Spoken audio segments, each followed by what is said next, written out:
Welcome to True Crime with Strategic Eyes.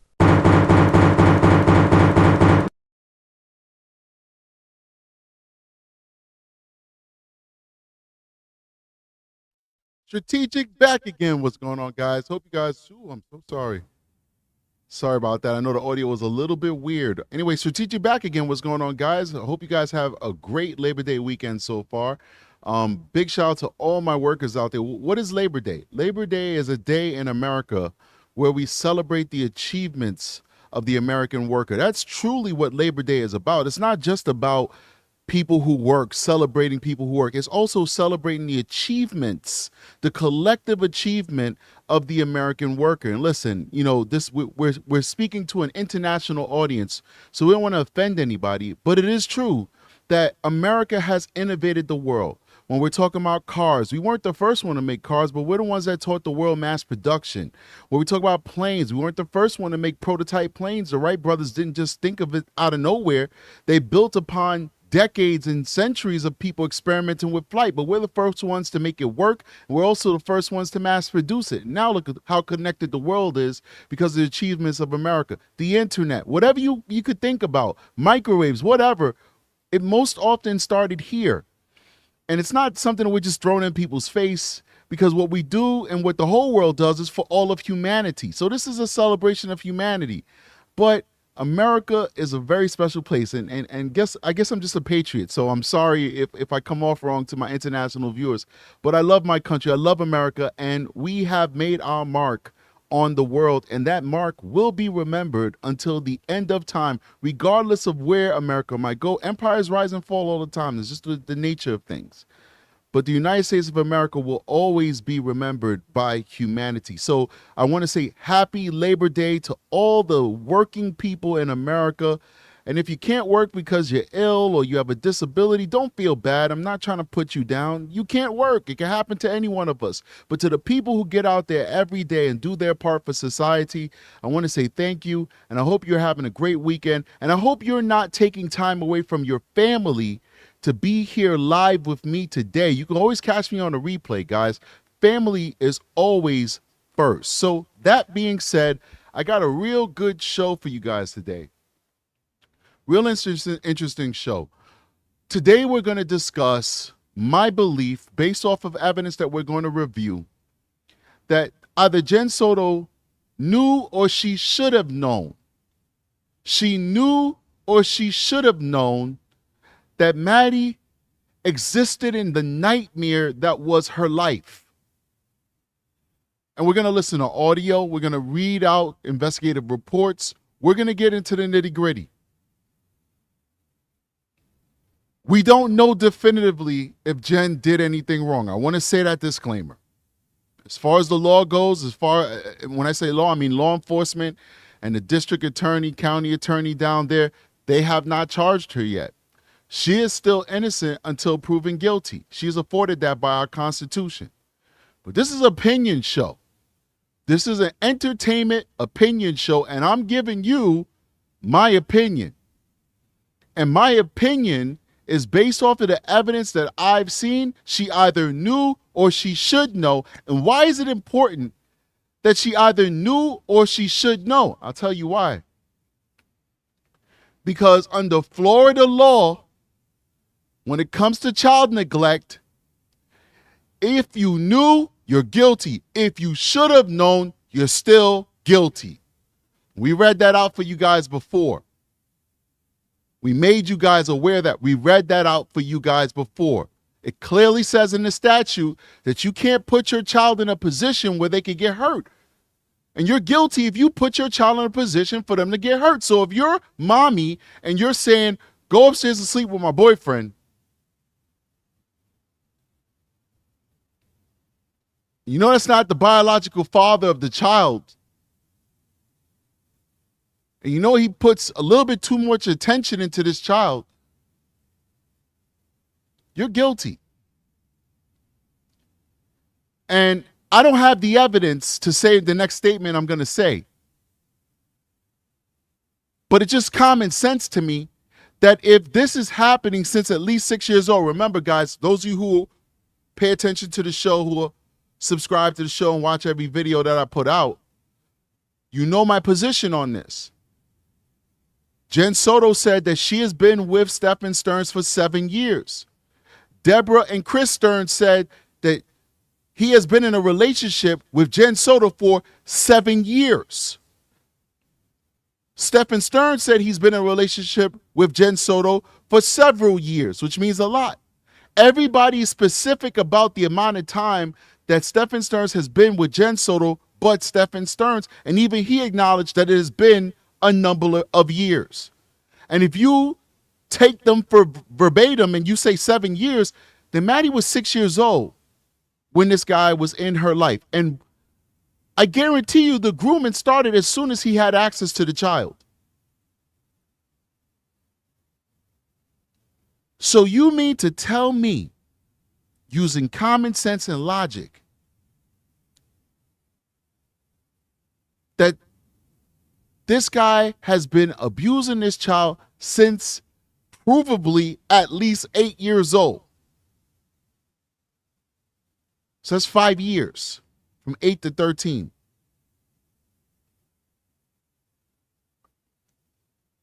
But at the very least, in my opinion, grooming her since 6, and you've never seen anything wrong. As a mother, yes, I am being ghetto today. I need a big glass of water, so I'm using the reusable Chinese food container. I think soup was in there. You mean to tell me you had no idea, even though your roommates were calling you up and saying, hey, I'm not comfortable that your daughter keeps going into a room with your boyfriend when you're here and when you're not here too. And I'm hearing noises and stuff. What was her response, guys? You guys know it. You heard it. You guys are true crime connoisseurs. Oh, okay. Thank you for telling me. Goodbye. Dismissive. It's not a big deal.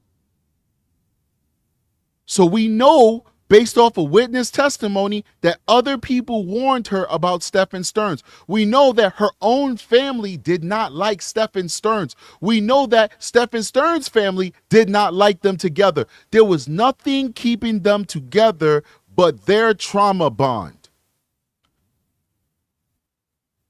The disgusting glue that kept them together.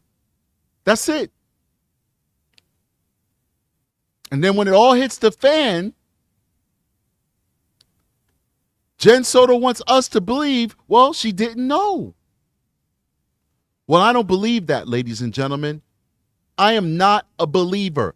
I believe, it's my personal opinion, that Jenn Soto knew or she should have known. And that's what we're going to be talking about today. So let's go through these super chats real quick, and then we're going to jump into the show, man. I appreciate you guys joining me today. You guys are amazing. I'm going to try and give you the best show I can give you, and try and be as factually correct as I can. If there's anything that you guys disagree with, respectfully put it in the comment section or send me an email, and I appreciate that. And I read almost every email.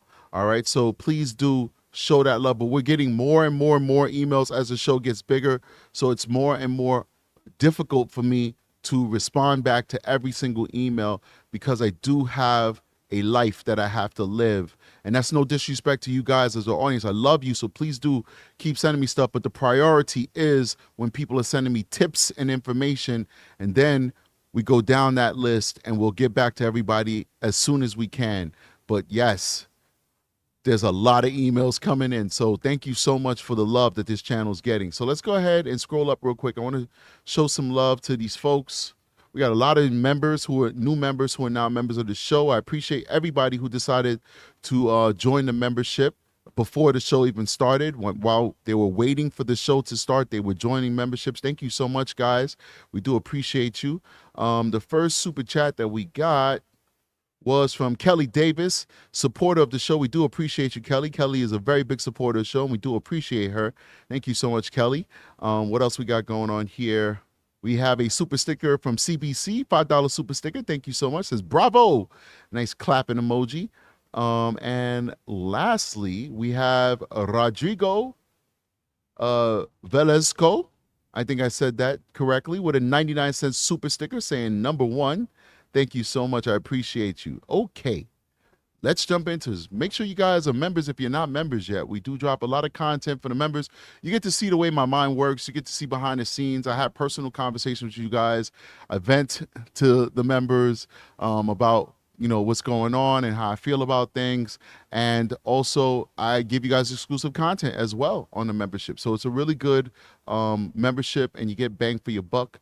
And I hope you guys are enjoying it who are members. And I hope that those of you who are not members will become members soon. Adam Drives Helen with a $1.99 super chat says, for the love of the game, thank you so much for supporting the channel. Adam Drives Helen. Okay. So where are we going to start? It's like so much. Like where do we start? Where do we start? Where do we start? All right. So I think we're going to start visually. I think that's the best way to start. I think let's start visually. And then we're going to go to some videos. Let's make some adjustments here. Boom. Your daughter's missing. The last person to see your daughter is your boyfriend. His story makes no sense to anybody who listens to it. We know that Jenn Soto has documented mental health issues, but her mental health issues does not make her not cognitively an adult. She doesn't have any cognitive delays or anything like that. She's a woman of average intelligence. And that's not a bad thing. Average intelligence is good, right? If we say you're above average, that means that you're a really smart person or a genius. Average intelligence is the doctors, the lawyers, the cops, the firefighters, the secretaries, the mechanics walking around. They're all of average intelligence. Anybody can achieve any of those things if you work hard enough at it. She's a woman of average intelligence as far as we know. We've never heard anything about her being in some type of cognitive decline or having some cognitive disability. Her issue is ADHD, depression, etc. Your daughter's missing. Your biological daughter is missing. Why is it that all of the comfort is coming from her to Stephan Stearns? We see the priority. We see the pecking order in this relationship just from these pictures.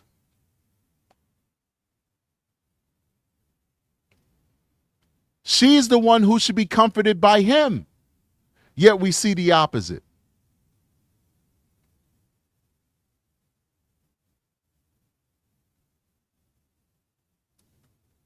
I want to go ahead and play a video for you guys. Let me set this up for you guys. I want to play a video for you, and I want to show you two different interviews. We're not going to play the whole thing, but I want you guys to see the similarity in these people. So first, we're going to play a little bit of Jenn's interview to Fox 35. Let's bring that in. I'm going to play two interviews from Jenn and a third interview from somebody else that I think is synonymous with the Jenn case.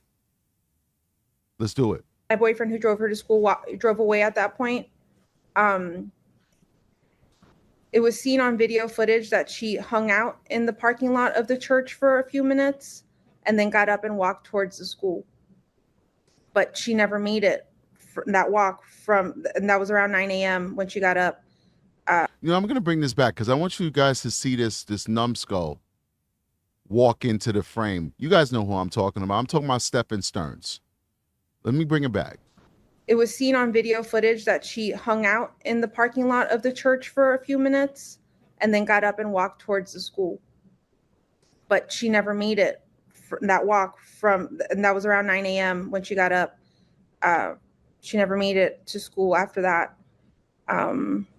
It's right next to the school. I don't know why she didn't make it. I don't know if something happened on her walk along the way or if she got taken, but she never made it. And that was the last anyone's seen of her or heard from her? Yes. I went to pick her up after school, and she wasn't there. So I started driving around, maybe thinking she took a walk. Maybe she decided to walk to my mom's office, which is pretty close to the school as well. I drove around and I didn't see anything. I drove back to the school. The school was closed. I emailed one of her teachers. They confirmed that she was absent all day. At that point is all right. So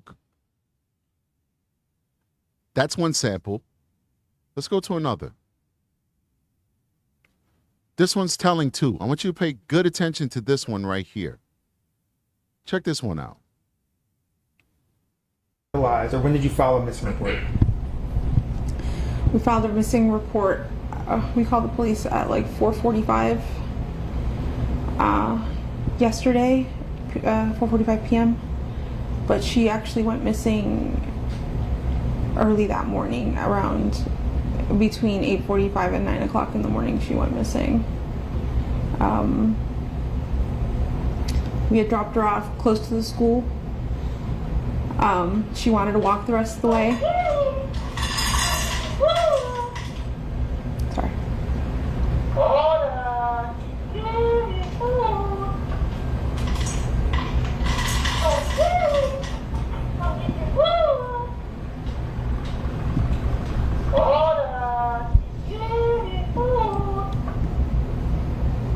I think this is so inappropriate. I mean, we went through this ad nauseum many shows before, and I'm not going to go through it again, but once again, I believe this is wholly and totally inappropriate. Let's play it one more time, just so you can see that, just that with the, and I thought it was like a parrot, but I was wrong. It was like a dog feeder or something to that effect, but wholly and totally inappropriate. Big shout out though to Alexander Jenner, who says, what I've found interesting is the one time the mom asked Stephan to take her daughter to school is the exact time he needed to dispose of her body.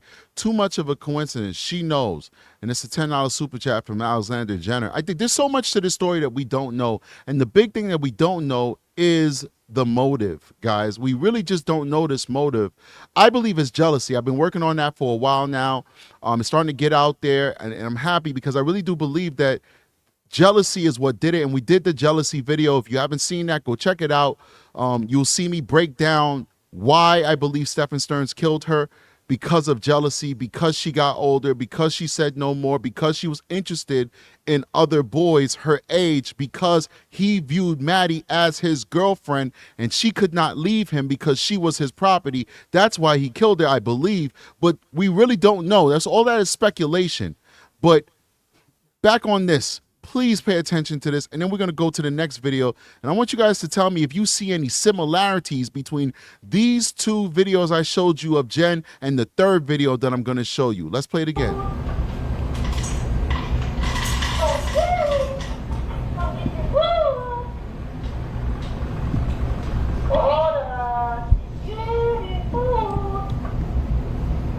That should be it. Sorry about that.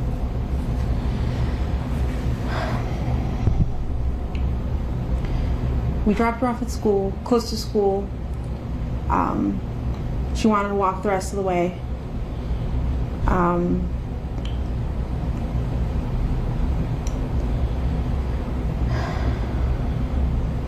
not sure what I'm allowed to share. You share whatever you feel comfortable sharing. I know you had conversations with detectives. Like, how do you go from...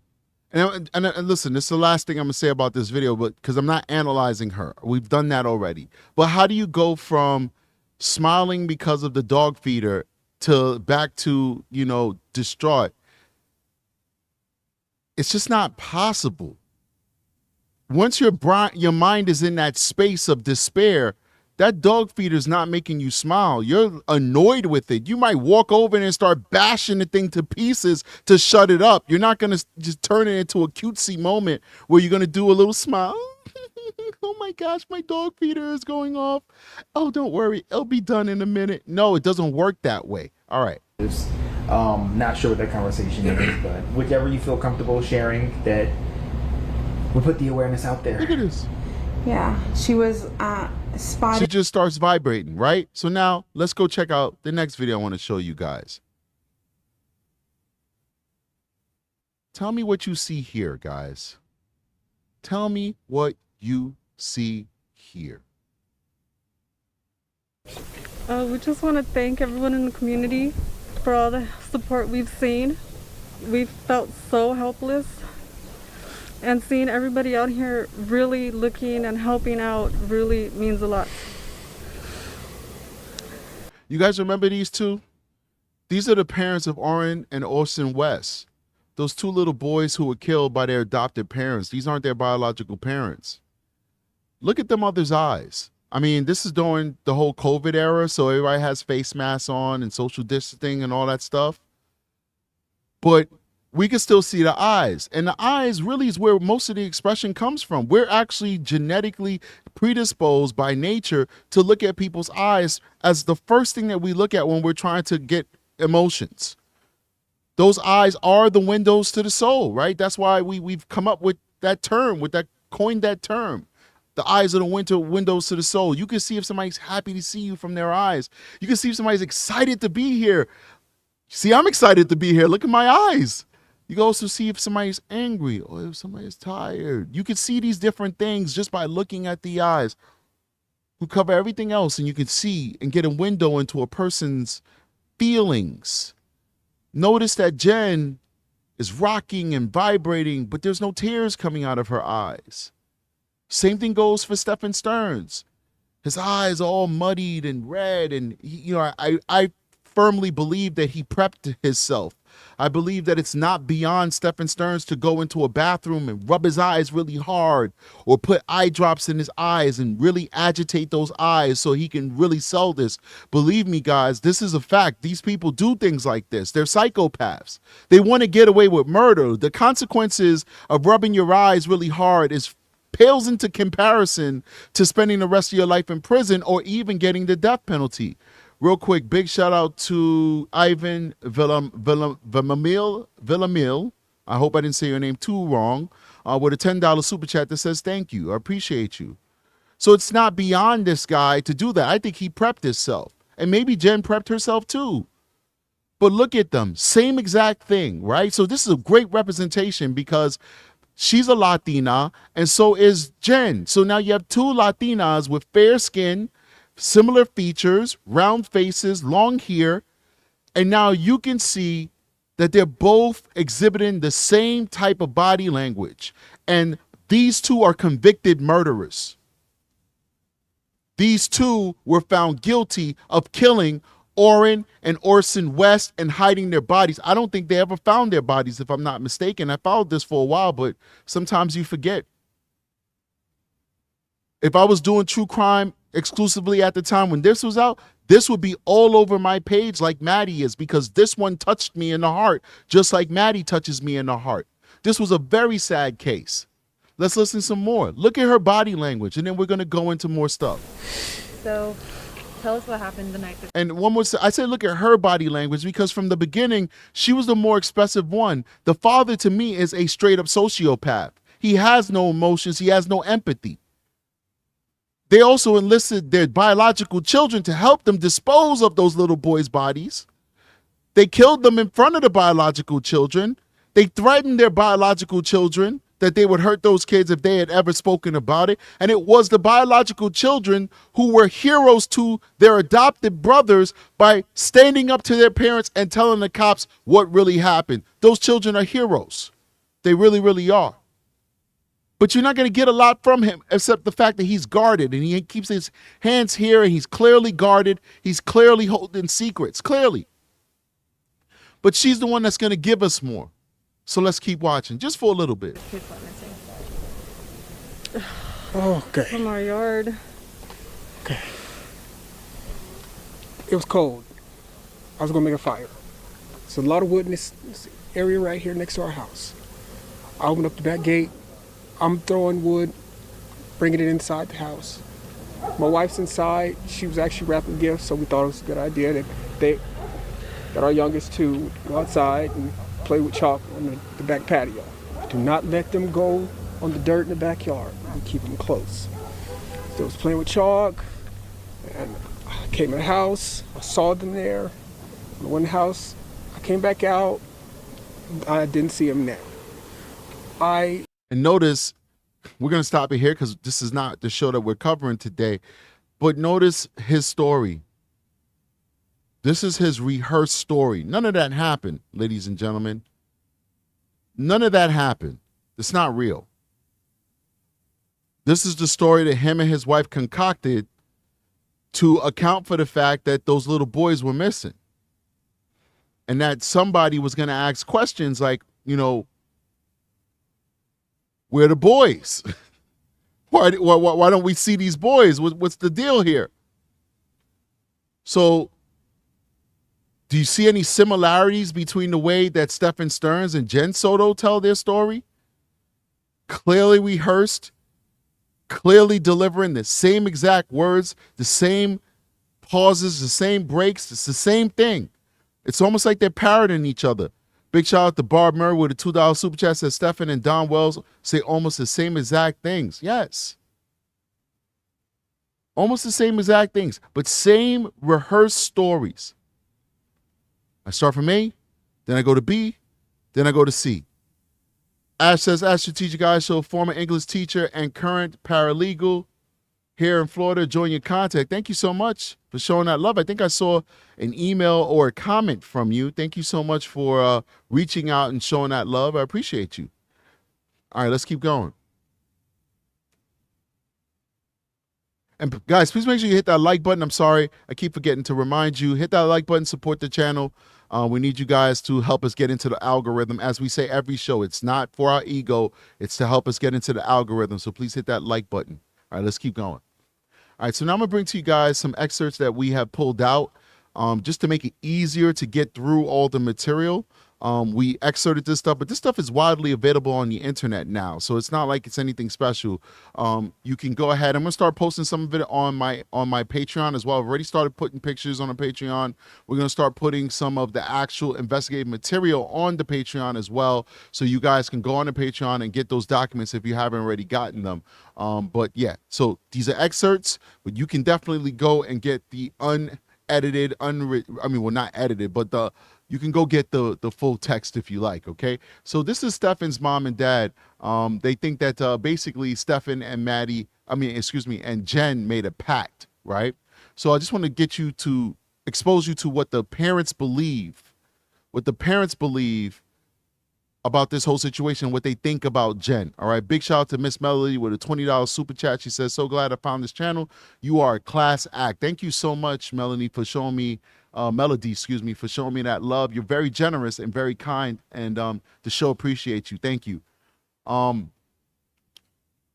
So we're going to focus on the highlighted stuff so we can get through this, because I forgot to say at the beginning of the show, and I apologize. We are doing a call-in show for anybody who's new to the channel.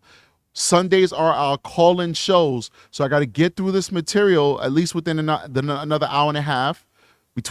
By an hour and a half, all this material has to be done so that we can transition into the call-in show, where we do like 30 minutes of the call-in show, and then we're done around 2 hours and 15 minutes. We don't really want to go much longer than that on the Sunday show. People have things to do, so do I, right? So we're going to get through it. We're not rushing. We're going to do it right, but that's the goal of the show, all right? And as we get towards the call-in section, my moderators as well as myself will start posting the phone number so that you guys can know what to call. I don't want to post it too early because people are going to start calling, and you're just going to call for no reason. You're not going to reach me. So let's save it till the right moment. Let's get you guys in so we can hear your points of view. All right.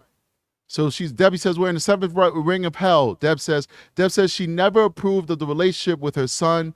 And Jennifer Soto, she said she's bipolar, bisexual. She's a drug addict. She was sharing those drugs with Stephan. Chris says that they slept all the time. They fed off each other. If Jenn started spiraling down into one of her holes of depression, she took Stephan with her and vice versa. They were vaped out, Deb says. Jenn knew that Stephan was socializing with other women who worked at Disney. Stephan's parents, says Jenn, and Steph were like a sex with benefits type of thing, there was always something that prevented Jenn from working consistently. That is true. She could not keep a job, and this miraculous job that she needed so much rest for was just part-time. Like, she never worked full-time. I mean, I will give her credit that she has a better work history than Stephan Stearns. And, you know, I get flack for this when I use terminology like this, but, you know, I still use it, so. It's just entertainment for me to tell you about the flack that I get, because I don't care. But he's a bum. And some people who watch the show may be bums too. I'm sorry, I'm not trying to assault you, but they get offended when I say he's a bum. He's a bum. He could not keep a job. And Jenn was a little bit better. She could work from time to time and was able to get jobs and support herself to a certain extent, but she could not work too many hours because she was trying to play the disability game, ladies and gentlemen. So, but by and large, she was doing a better job at adulting than Stephan Stearns. Stephan Stearns literally was a proverbial bum in all sense of the word. He had no motivation. He had no goals, no ambitions, no nothing. His sole purpose was collecting Tamagotchis and toys and molesting a little girl. That was his whole that was his raison d'etre. That's it. Let's keep going. Jenn and Maddie were fighting all the time, butting heads like two rams. Deb says she would be on the phone with Stephan and hear the ladies going at it. She started puberty at 11. Deborah says of Maddie saying she developed quickly and became pretty precocious. Jenn had a script for medical marijuana and she vaped all the time, says Deborah. Maddie called Stephan and asked him to please come up for her birthday, says his parents. Something odd went on Saturday, Chris tells police. Well, Jenn's going to pay for the trip, Chris says, of the fateful Sunday, February 25th, 2024 trip that Stephan made up. All right. I don't believe that Maddie wanted him to come to the party. I think Maddie called to see what he was going to do. And when she found out that he was coming up, it broke her heart because her friend said that after she got off the phone with him, she was very upset. I think she was very upset because she didn't want to see Stephan Stearns. I don't think she wanted to see him at all, to be honest with you. That time away from him, I think, was let her get some of her power back. Stephan Stearns is a big guy. He's 6'2". He's a big guy. He's got an attitude problem. He's a dangerous person. Obviously, he killed her.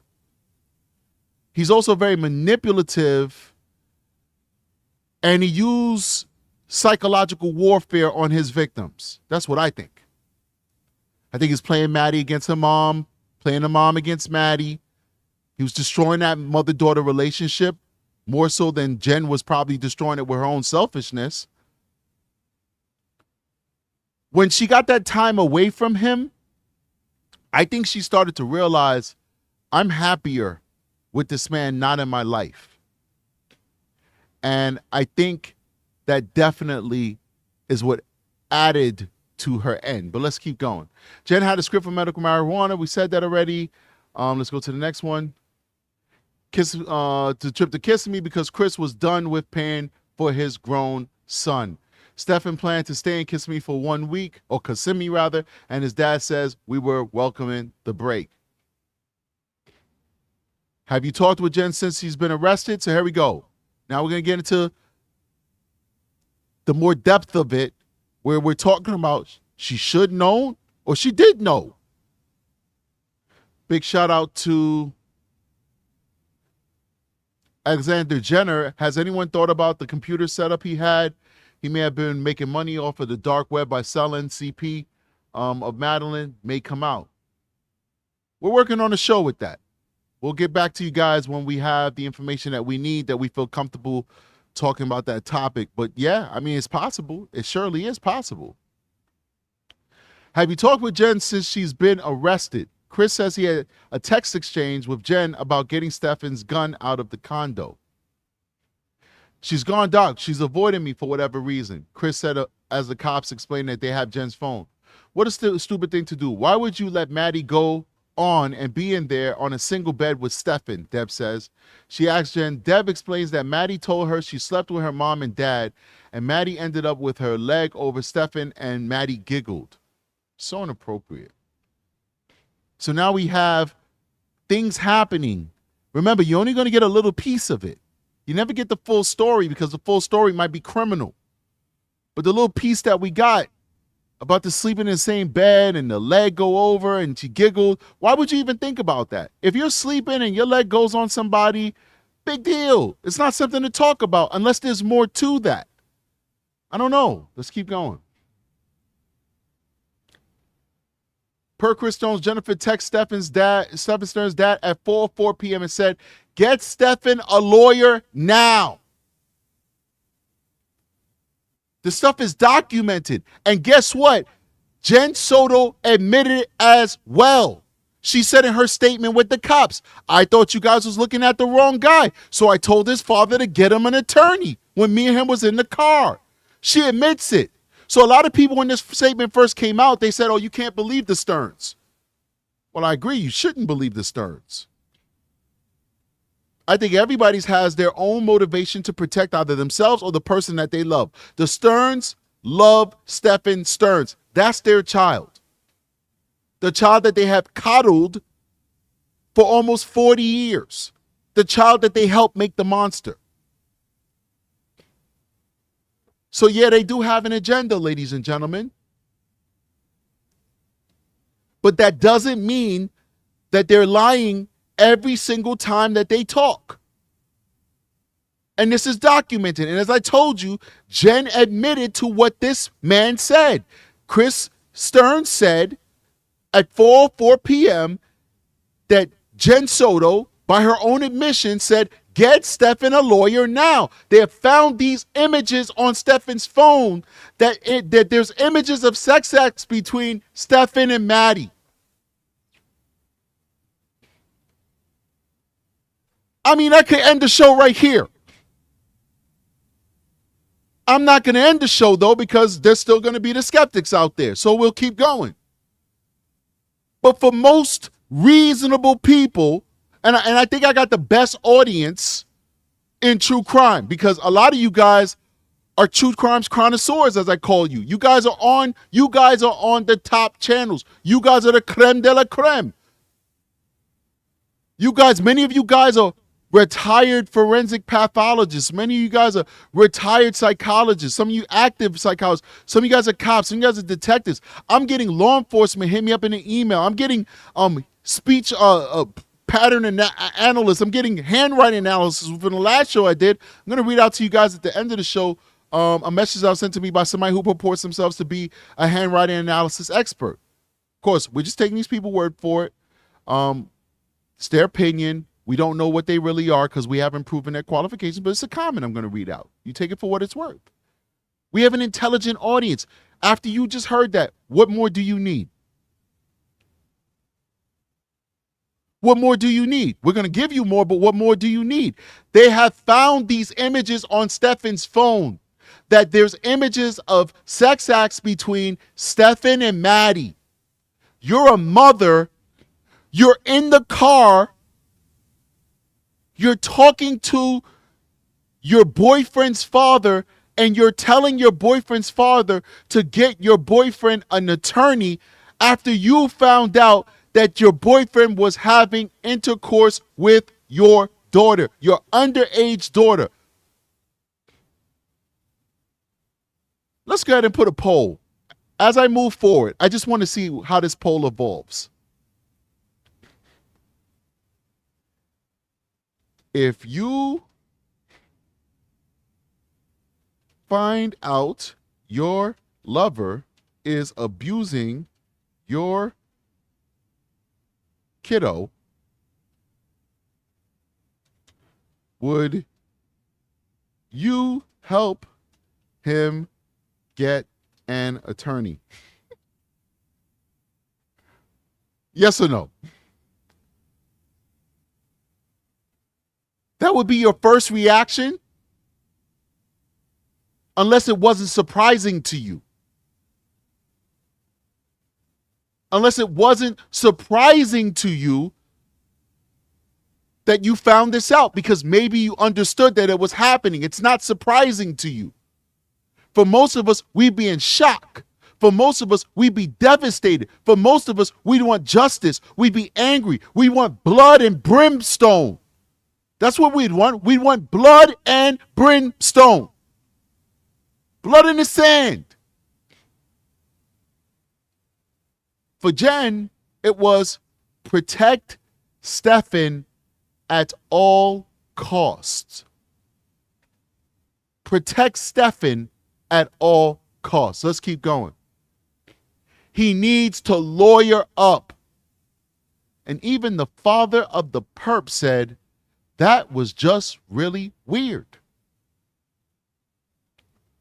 The father of the person who abused and ultimately ended your child's life thinks that you're weird for you wanting to defend his child, who's now an adult. Chris says Jennifer was acting like nothing had happened after learning her daughter had been sexually abused by her boyfriend for at least the past 2 years. So let's say, right, that all she knew at the time, which I think was the case, was that she just saw evidence of 2 years in the past, not evidence since 8 years old. Maddie had only been 13 for like 5 days before she died. Around that, approximately 5 days. That means that he was abusing your daughter since she was 11.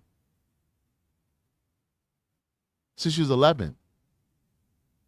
And depending on how they're determining 2 years, it could have been 10. So she could have possibly seen images and verified that the child was being abused since approximately 10 or 11 years old.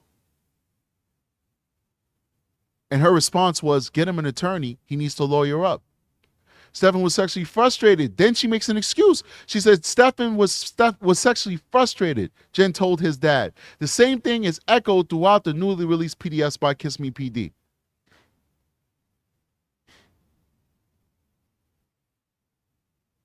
She makes an excuse. Get an attorney for your son. He needs to lawyer up. They found the images of him molesting and raping my daughter.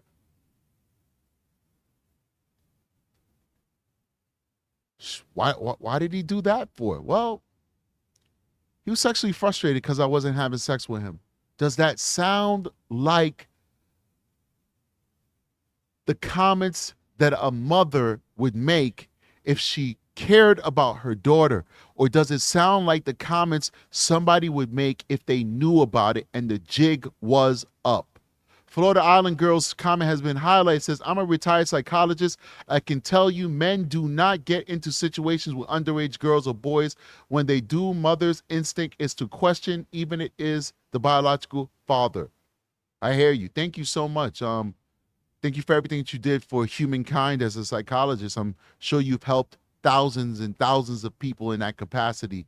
Really do appreciate you also taking the time to watch the Strategic Eyes show. I love hearing from my pros. You don't have to be a pro for me to hear from you.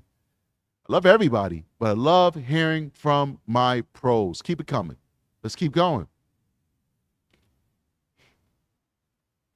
His parents watched the controversial news interviews with Jenn and Stephan, laughing at inappropriate times. It was very inappropriate. Deb had a dream. They were in Stephan's room, Maddie's room, unclothed. This was a very weird dream, and I'm wondering if she knew something, but she's telling it as though it's a dream so that she's not held liable for knowing or being called as a witness or whatever. I don't know if she had this dream because Stephan told her what happened, and now she's trying to relay it that way, like as a tip or something, but let's read it. Deb had a dream. They were in Stephan's room, Maddie's room, unclothed. Jenn came in to wake her up. They were confronted. She either hit her head or broke her neck. Jenn would have told Stephan, this is all your fault. And I think this came out before we knew that she was asphyxiated. She was choked to death. And she said broke the neck. And we know that there's a broken bone inside of Maddie's neck. But let's keep going. That's just speculation. Jenn would have told Stephan, this is all your fault. Jenn's definitely complicit in this. And, other people like Grizzly True Crime, they're saying they don't even believe that, and I want to misquote. This is just what I recall from watching the videos. I'm a fan of that show, so I watch a lot of her videos. She said she doesn't even believe that they went upstairs, that the murder happened downstairs. That's what she said. So if the murder happened downstairs in Jenn's room where one of the Crocs was found, and then maybe the body was moved upstairs later, or maybe not at all, because it'd be much easier to take the body out the house if it's already on the first floor, then bring the body from upstairs, carrying it down the stairs, and hope that nobody opens their door to go to the bathroom or something and see that you're carrying a lifeless child. This would kind of make sense. Once again, it's nothing to back this up, but it would kind of make sense that Jenn would be a witness. There's no way on this green earth that he is choking Maddie to death and Jenn on the first floor, and Jenn does not hear it, does not know it. It's possible. I think highly unlikely. So let's keep going. She says she thinks Jenn is complicit in some way. Jenn would have prioritized your son over her daughter. Yes, said Stephan's parents, thinking Jenn and Stephan made a pact. Chris called Stephan the fall guy. Chris said Jenn is just as culpable as he is. Let's keep going.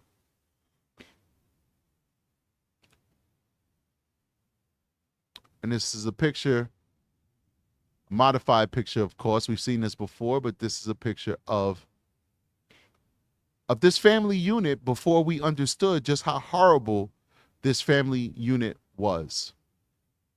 Both of these people had one purpose in life. One biologically, another adopted.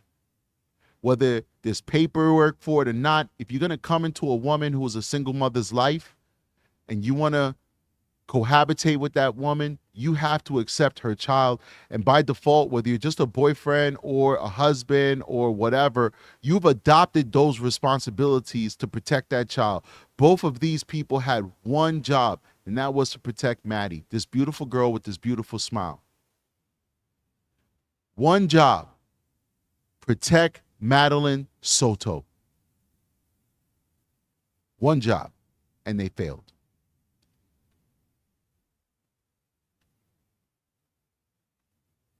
The poll is looking interested. 320 people so far and counting. I hope everybody will go ahead and take part in this poll because I really want to do a nice poll. I want a lot of people to be a part of this poll. But so far we have 3% says yes, they would warn their boyfriend to get an attorney, or they would reach out and try and get an attorney for their boyfriend. I would love to hear one of you 3%. Please call in when we do the call-in show. I'm not going to shame you. This is your opinion. I don't know what you've been through. Maybe you had a situation where a child of yours made a bona fide false allegation against your boyfriend, and it happens. It does happen. And so now you're guarded and you feel like, hey, I would look out for my boyfriend and ask for him to get an attorney. I get it. I just like to hear it from your lips as to why you feel that way. But 97% of the 346 people who have voted, and it's going up with 347, have said no. Their first reaction would not be to defend the boyfriend and and try and seek for him to get legal counsel. I agree with the 97%. But once again, we're not going to shame you if you believe otherwise. Please do call in when we start the call-in show. So let's move on to the next bit of information that we have.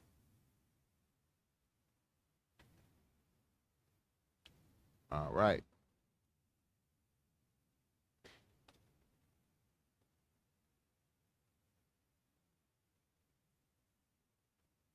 All right. All right, so we're going to go to that 80-page document dump. We bring that in here. And we're going to read more evidence. More evidence is going to show that Jenn Soto either knew or should have known that this was happening, that her daughter was living in a nightmare. There's no excuse for what happened to Madeline. This is totally and wholly avoidable. She was failed on multiple levels. She was failed by her school. I know there's a lot of teaching professionals and school counselors that reached out to me and say, listen, we have thousands of kids, sometimes hundreds of kids, sometimes on our load. You're being unfair. You're being unfair. I hear you. I'm entitled to my opinion. I'm entitled to it.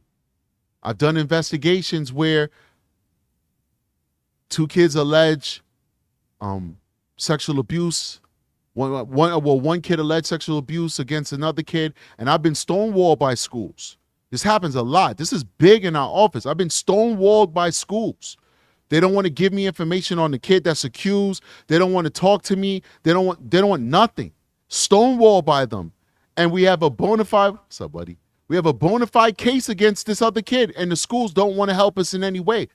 Meanwhile, this kid is running around doing other things or harassing the victim or messing with other kids and stuff like that. These are some of the most difficult cases we get when the perp is a kid. The schools don't help.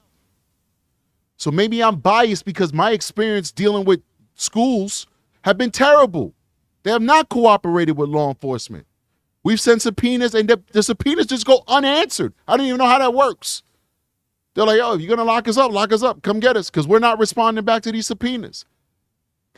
Just don't respond back at all. Done, period. We never got it. I've never seen that before from any private business, from any private citizen, from any government agency, but I've seen it with the school districts. They don't like cooperating. They don't like drama. They don't like noise. They want to pretend like nothing's happening. You want to push those kids out. You deal with it when the kid is out of school. I might get flack for saying that. I'm not saying every school district is like that. For any superintendents and principals that may be watching it, I'm telling you my experience.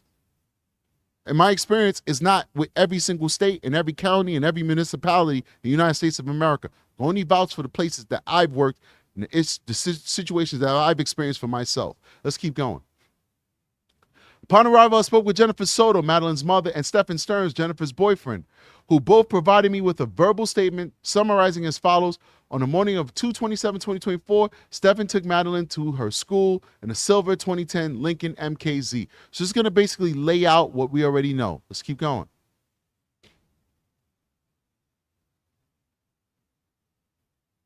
Hold on. Let me go back there. I just want to say this last thing.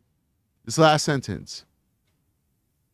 Jennifer looked through Madeline's phone, including her recently deleted messages, which did not contain anything suspicious or hinting to her on wanting to run away. There was a text message Madeline sent to a friend stating when she turns 18 years old, she wants to live in the woods. Let's keep going.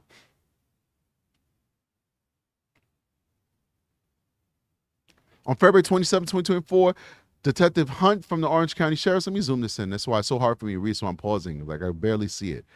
Office received information that Madeline did not report to school on the previous day. Therefore, Detective Hunt began his investigation. Detective Hunt interviewed Jennifer and Stephan during the initial phase of the investigation. During these interviews, Detective Hunt noticed some inconsistencies. Their statements were inconsistent, ladies and gentlemen. And this is early on in the investigation, guys. Early on in the investigation, the police were noticing that Jenn Soto and Stephan Stearns' statements were inconsistent. There were holes in it. There was deception in it. There were lies in it.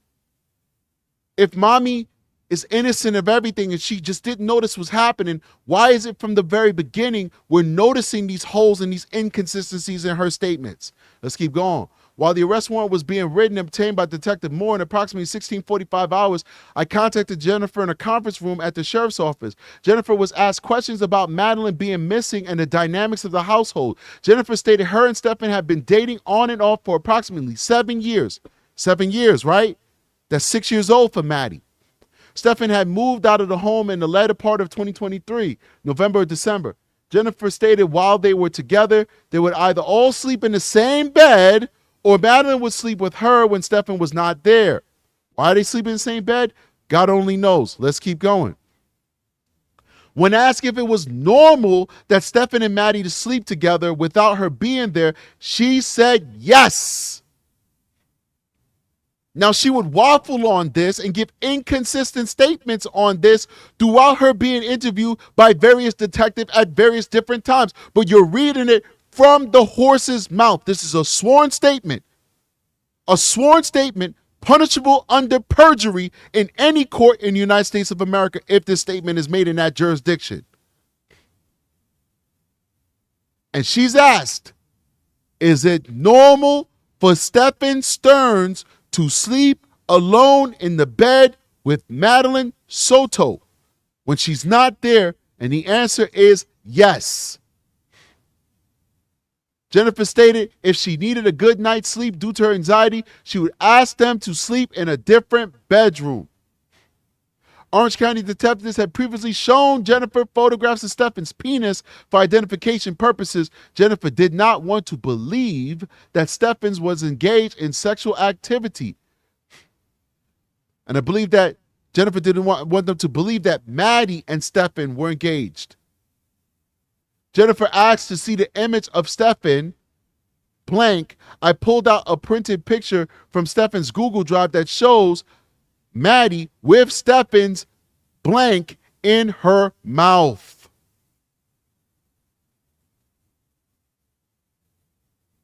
Every time I read this, and I've read it quite a few times, I never understand Jenn's response to this moment. I never understand it, guys.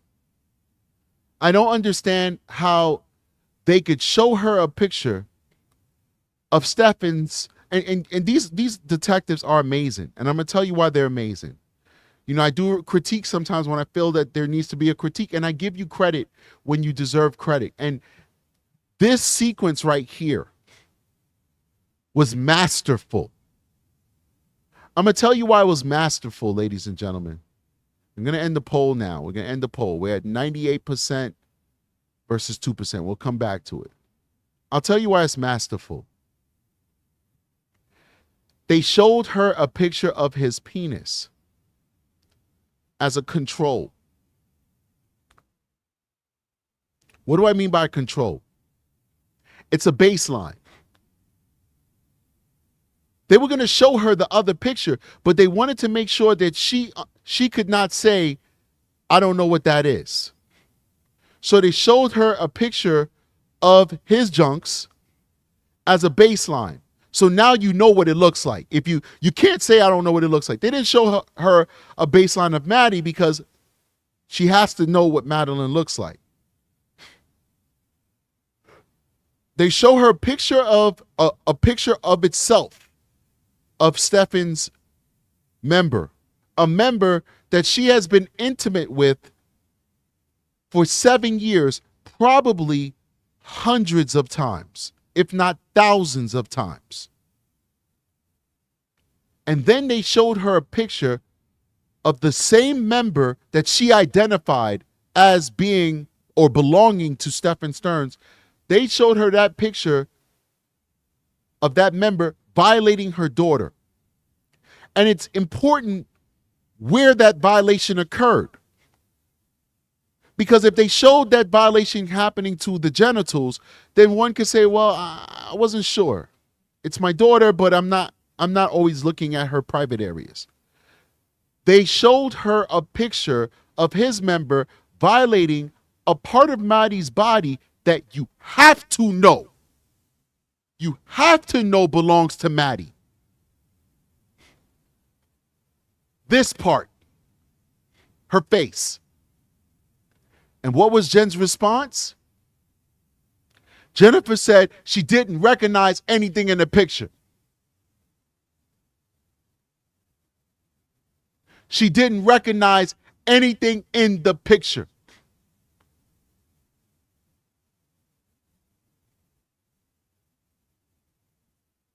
However, she became visibly upset. I asked Jennifer additional questions unrelated to this particular case. I excused myself and I told her I was going to speak with Stephan. What this detective did was masterful. She didn't give you the emotional response that you was expecting, but you knew physically it was affecting her. So you know what he did? He left. He let her stew in that. He let her boil in that pot. He left. Good job on that detective. Let's keep going. Jennifer provided a sworn written statement Two Orange County deputies summarized as follows. On 2/26/2024, at approximately 800 hours, Jennifer saw Madeline getting ready for school. Let's pay attention here. This is going to be a document-heavy show. I know we do exciting shows where we're jumping around and we're screaming and we're yelling and all that good stuff. We're yelling for justice for Maddie, but the devil's in the details in this show. So get your cup of Joe and be ready to listen, because the devil's in the details in this show, guys. Big shout out to Kelly Jansen with a $4.99 super chat saying, for schools, reach out to a couple of school board members. If they're doing their job, they will hold the school accountable. That's a fact, especially if you're a property homeowner, you live in a town. Even if you're not a property owner, if you live in a town, you have more access to your school districts than people do in cities. Go to the school board meetings.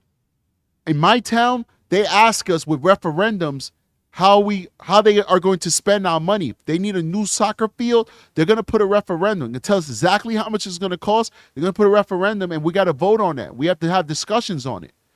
Many school districts are the same exact way, especially in the suburbs and in rural areas. Become a part of it. Get involved. Sorry to get off topic. Let's get back on topic. But that was a really good comment you made. I like civics, and people need to know that they have power. The devil's in the details, guys. Jennifer, this is a sworn statement from Jennifer Soto. Sworn statement from Jennifer Soto. What does she have to tell us? At approximately 8 a.m., Jenn Soto told us, me, you guys, let's listen. Let the lady speak.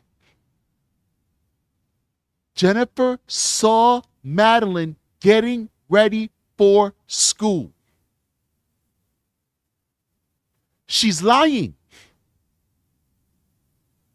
She will later admit that she did not see Madeline get ready for school. She'll later admit she didn't get up till like 9:30 or something like that. She's lying. She just lied on a sworn statement, ladies and gentlemen. Jennifer saw Madeline getting ready for school. Jennifer stated Stephan Stearns took her to school and dropped her off a block away from school. Jennifer said Stephan dropped Madeline off at the Town Loop Boulevard between Town Center Boulevard and Hunters Park Lane. Now, this is a little bit better than the original statement when she said we dropped her off. She's not saying the we no more, but she's telling us she saw her daughter in the morning time. It's a lie. Jennifer went to Hunters Creek Middle School around 1600 to pick up Madeline, but she never came out of the school. Jennifer stated she checked the area and then she went to her mother's office, which is located near the school, but could not locate her. Why didn't she go into the school? Why didn't she go into the school, ladies and gentlemen? Love when people use those strategic eyes emojis. Love it. Big shout out to Lorraine Buchanan. Thank you for showing that love to the channel and being a member of the show. I love it when we're using those emojis. Aki did a good job making them. She lied to us in a sworn statement. She said she saw her daughter in the morning time. Let's keep going. Why are you lying to us? If you're just as much as a victim as Maddie, of course, Maddie being a victim of a physical abuse and eventual murder, but if you're a victim of deception, why are you lying? Why are you trying to protect this man? Unless, of course, his protection is the key to your freedom. Because if you turn on him and you don't show him the grace that he's expecting to be seen from his co-conspirator, in my opinion, then he might just flip on you, drop the dime on you, and take you down with him. But if you're showing loyalty and you're trying to hold him down to the best of your abilities, and he sees that, he might say, man, my goose is cooked regardless of what happened, so why take her down? I love her. I'm the beast, and she's the one that fed me. She's the one that led the lion, or rather led the lamb to the lion's den. I'm going to protect her. I'm going to be that fall guy. Let's keep going.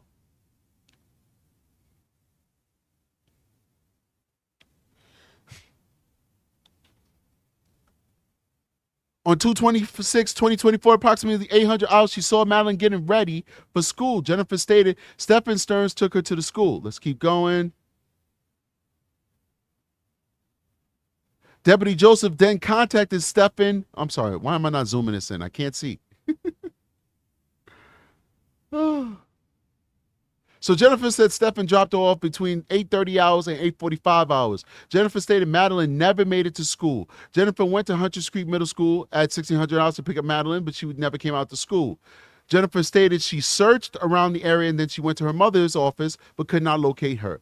Deputy Joseph then contacted Stephan, who identified himself as Jennifer's boyfriend. Stephan stated he dropped Madeline off approximately 1 block away from Hunter's Creek Middle School. Stephan said he watched Madeline walk in the direction of the school while searching for something in her backpack. Stephan then drove to a local vape shop, which was close to the school. Which was closed. I'm sorry, I misread. Which was closed, so he returned home to 4012 Santa Maria Drive.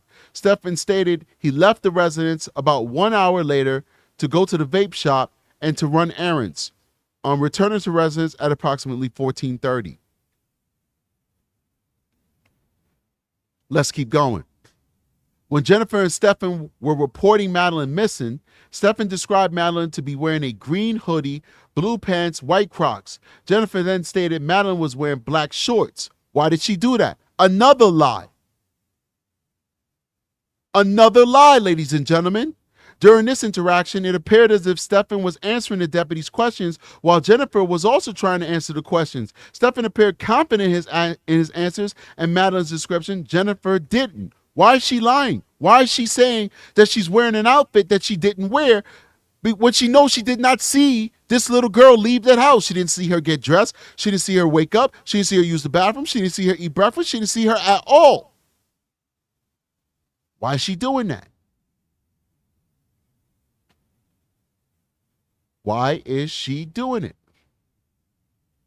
On February 27, 2024, approximately 11:16 hours, Detective Hunt made contact with Jennifer at her residence. Jennifer stated following during her statement. Jennifer stated she last saw Madeline at 2,300 hours on the 25th. Which one is it, Jen?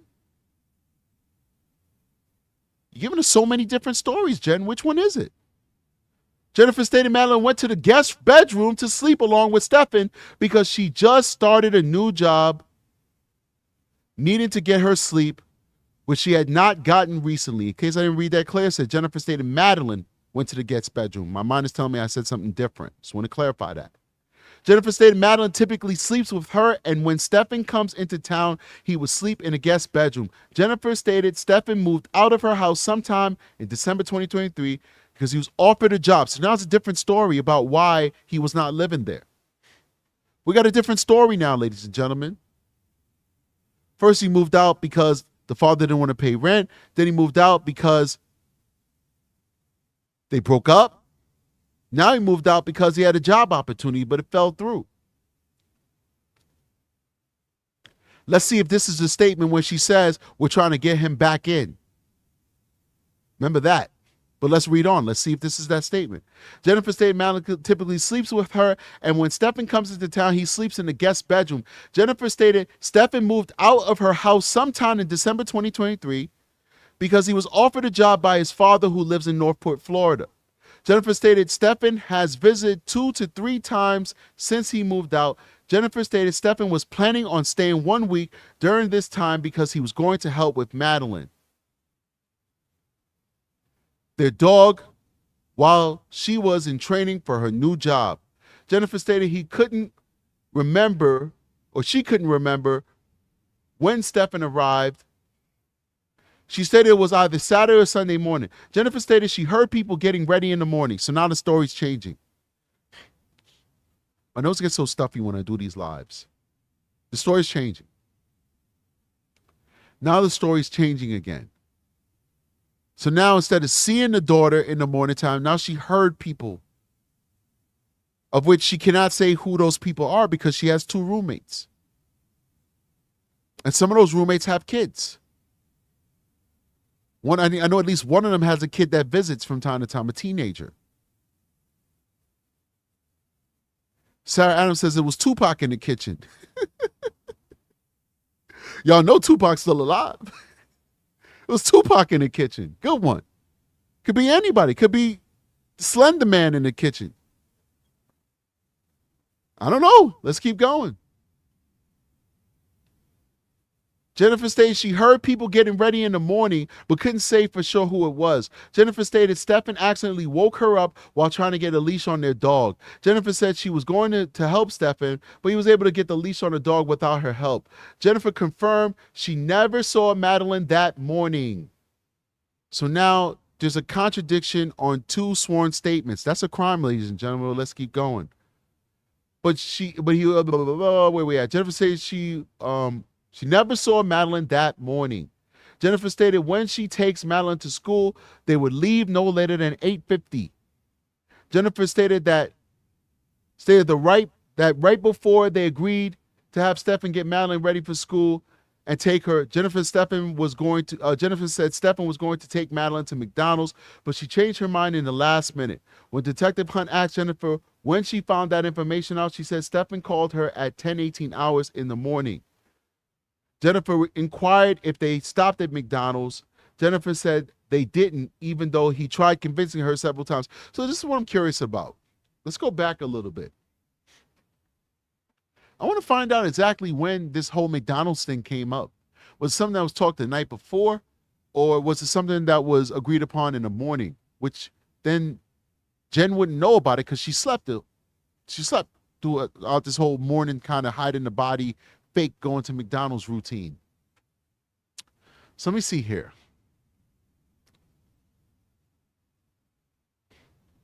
Jennifer stated the night before. That's what it is. I misread that. Okay. So Jen answers my question. The night before, they agreed to have Stephan get Maddie ready for school and take her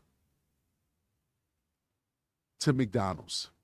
That answers the question. All right. That's good. I like the clarity on that. Jennifer inquired if they ever stopped at McDonald's, and Stephan said they didn't, even though he tried convincing her several times. Jennifer said she set her alarm for 9 o'clock, which is when she woke up. Jennifer left the residence at around 9:30 to go to an appointment to have blood drawn. Jennifer stated she didn't see Stephan before she left. After Jennifer left, that is when Stephan called her to tell her about the McDonald's. Stephan also stated after he dropped off Madeline at school, he went to a vape shop, but they weren't open. Jennifer said that he got home at around 11:15 and 11:30 hours, and Stephan was there. Jennifer said she stayed at home until 2:30, until she left to go back up to Madeline's school to pick her up. Jennifer says she waited for approximately 10 minutes after the school bell rang for Madeline to come out to the car. Since Madeline didn't come out to the car, Jennifer stated she couldn't remember if she told Madeline to go to her grandmother's house. Okay. Or grandmother's office, excuse me. Then she went to the grandmother's job to pick her up. Jennifer called Yolanda, who stated Madeline wasn't there. Jennifer drove around the area looking for Madeline, then went back to the school to speak to someone at the office. The office was closed. Jennifer said while she was driving to the school, she placed a call to say, I'm not going to say that name because that is the name of a juvenile child. It's been released, unfortunately, but, listen, I'm not going to say it. We're also not going to watch that video where the juvenile child is being interviewed, and she said that Madeline had a boyfriend, straight up. She said, I have knowledge that Madeline had a boyfriend. It was, it was told to her by her friend. I don't know how much stock to put into that because that's the whole telephone game with teenagers. But she said Madeline had a boyfriend. Let's keep going. Well, we're not going to play it because she's a minor. I don't want to put minors on my show. The minor stated Madeline never made it to school. Jennifer asked her what she meant, and she said that we dropped her off close to school. Jennifer said she emailed Madeline's teacher, inquired about her attendance for the day, which confirmed she wasn't in school all day. At that point, Blank stated she called 911. Jennifer said She's the one who typically gets Madeline ready for school, but this week she asked Stephan to help because of her new work schedule. Jennifer said Stephan has only dropped Madeline off once or twice in the past. Detective Hunt asked why Stephan would drop her off close to school instead of on school grounds, and she said Madeline was embarrassed to be seen in Stephan's vehicle. Detective Hunt inquired about Madeline's biological father, Tyler Wallace. Tyler lives in Texas, but Jennifer stated she didn't believe Madeline would be making her way to Texas to see her father due to the limited contact they had with each other. We're not going to get into my beliefs of the relationship with the father because I've talked about that ad nauseum. You figure it out. Don't believe the hype, ladies and gentlemen. We go with facts on this show. Facts. Let's keep going. Jennifer said Madeline left her debit, because of the limited contact they had with each other. Jennifer said Madeline left her debit card and cellular phone at home. Jennifer said Madeline has ADHD and she would never leave her phone at home, and she would leave her phone at home often. Jennifer also stated Madeline was diagnosed with autism at the same time of her ADHD, but doctors recently reassessed Madeline and stated she only has autistic traits, but weren't for sure if she had autism. She didn't have autism or ADHD. She was deeply and profoundly traumatized. That's the end of it. I'm not a doctor, I'm not a psychologist, but I'm going to go out on a limb and say I don't believe this little girl had any psychological issues that were not caused as a result of her being abused since she was, in my opinion, since 6 years old. It is what it is. Let's keep going.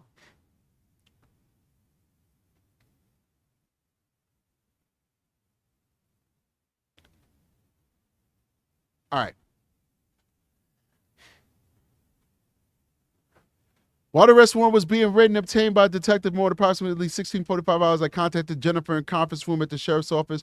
Jennifer was asked questions about Madeline being missing and the dynamics of the household. Jennifer stated her and Stephan have been dating on and off for approximately 7 years. I think we already did this one.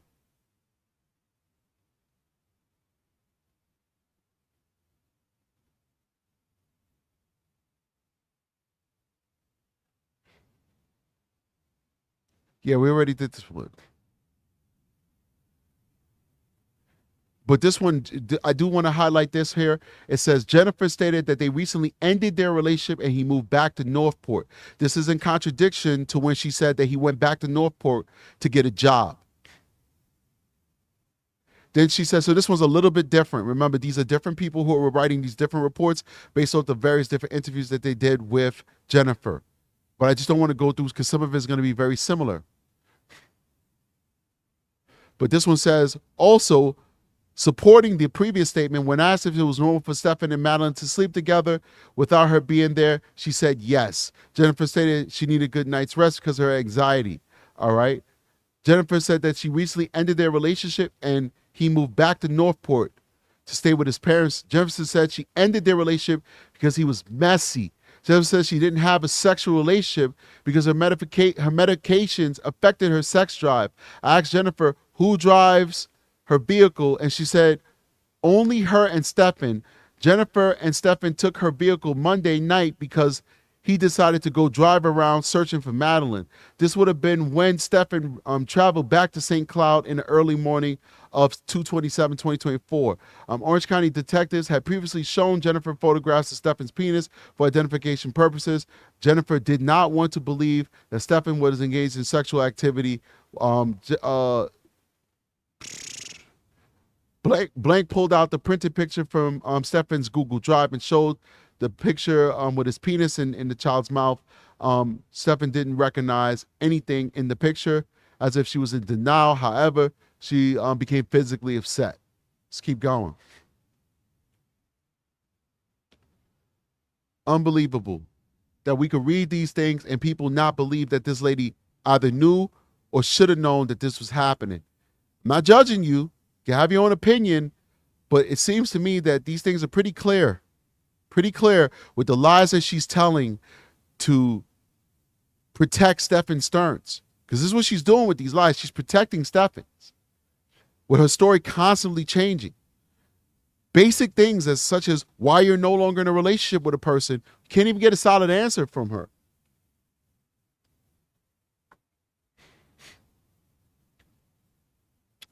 What I'm going to do is I'm going to evacuate my noise. I'm going to put it on pause. Give me a second. So give me a second, ladies and gentlemen. Give me 1 second.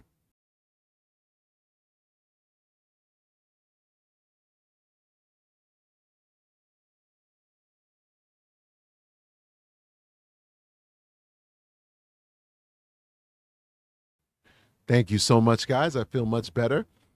I can actually breathe. Great.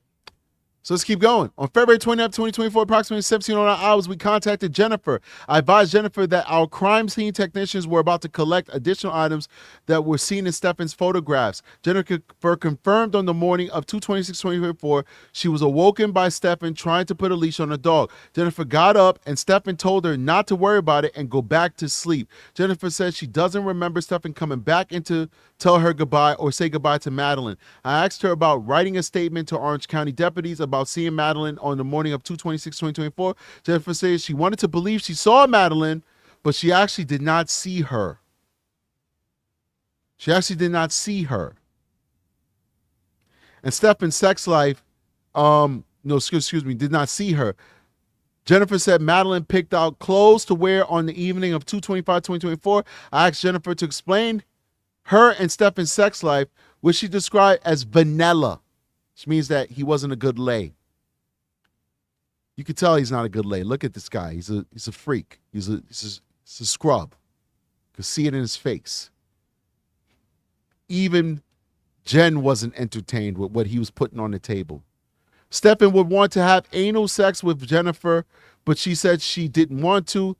We later spoke about the medication Madeline was taking. Jennifer stated Madeline was taking about 20 megagrams of Adderall, 25 megagrams of hydroxyzine, however you say it, which is we'll go to the next page. But first, I just want to give a big shout out to Lisa Dempsey for giving 1 gift membership to a lucky person in Strategiceyes chat right here. We do appreciate you. Thank you so much for that gift membership. Let's go ahead and end this poll. And the poll says 97% says no and 2% says yes. And 694 people voted. And the question was, if you find out your lover is abusing your child, would you help him get an attorney? Okay, let's keep going. Tulane says vanilla equals boring. Of course it was boring. As you can tell, I don't like Stephan Stearns. Let's keep going. Sleeping medication, anxiety medication, and Marilax for constipation. Asked Jennifer what it was her morning routine with Madeline. She said she makes sure Madeline has her school items ready while making her breakfast and lunch. Jennifer also makes sure Madeline takes her medication before school. Then she would take her to school. Jennifer said her entire life was dedicated to Madeline. How many in the chat believe that? Let's take a poll on that statement alone. We're doing a lot of polls today. Do you believe that Jen's entire life was centered around taking care of Maddie? Let's see what you guys think about that.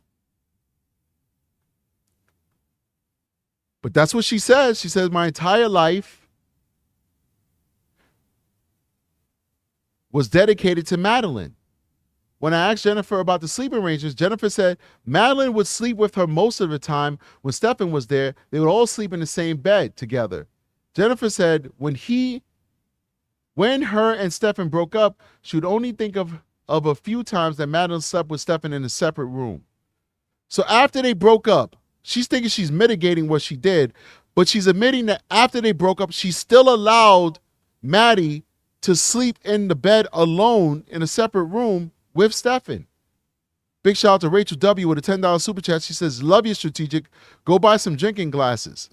Thank you. Appreciate you. She's making fun of my Chinese container here.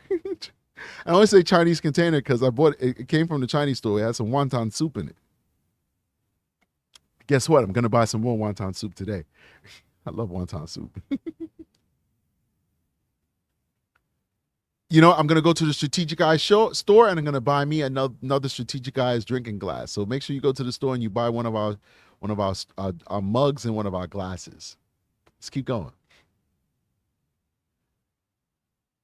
She said, Jennifer said that when her and Stephan broke up, she could only think of a few times that Madeline slept in a room with Stephan alone.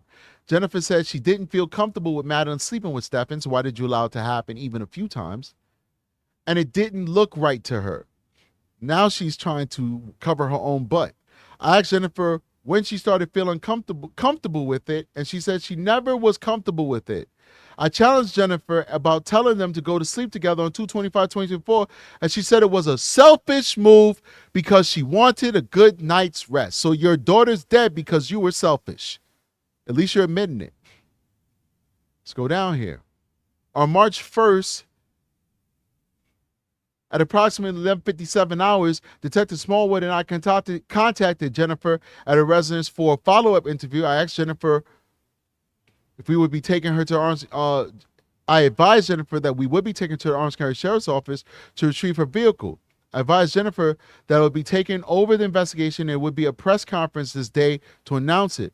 Jennifer asked when I said did we mean homicide?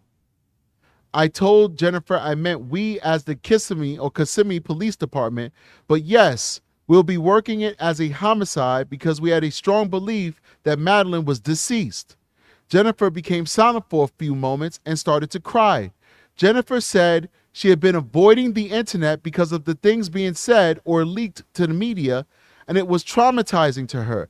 I asked Jennifer where all she has physically looked for. Well, I'm so sorry. I asked Jennifer where all she has physically looked for Madeline since she had gone missing. Jennifer said she had not looked anywhere for Madeline because she wanted to be home in case she came back home. Jennifer said she has since been staying at her sister's house because she didn't want to be seen in the public. I asked Jennifer if Madeline had any siblings, and she said she was married to Stephen Young, and he had a daughter that was raised along with Madeline. That would be the only person who would be considered sibling. Jennifer said Stephan, let's go to the next one, has been around Stephen and his daughter. Interesting. So Stephen needs to talk to his daughter and take his daughter to therapy and make sure that nothing happened to that little girl, because apparently Stephan Stearns was around Stephen Young's daughter too.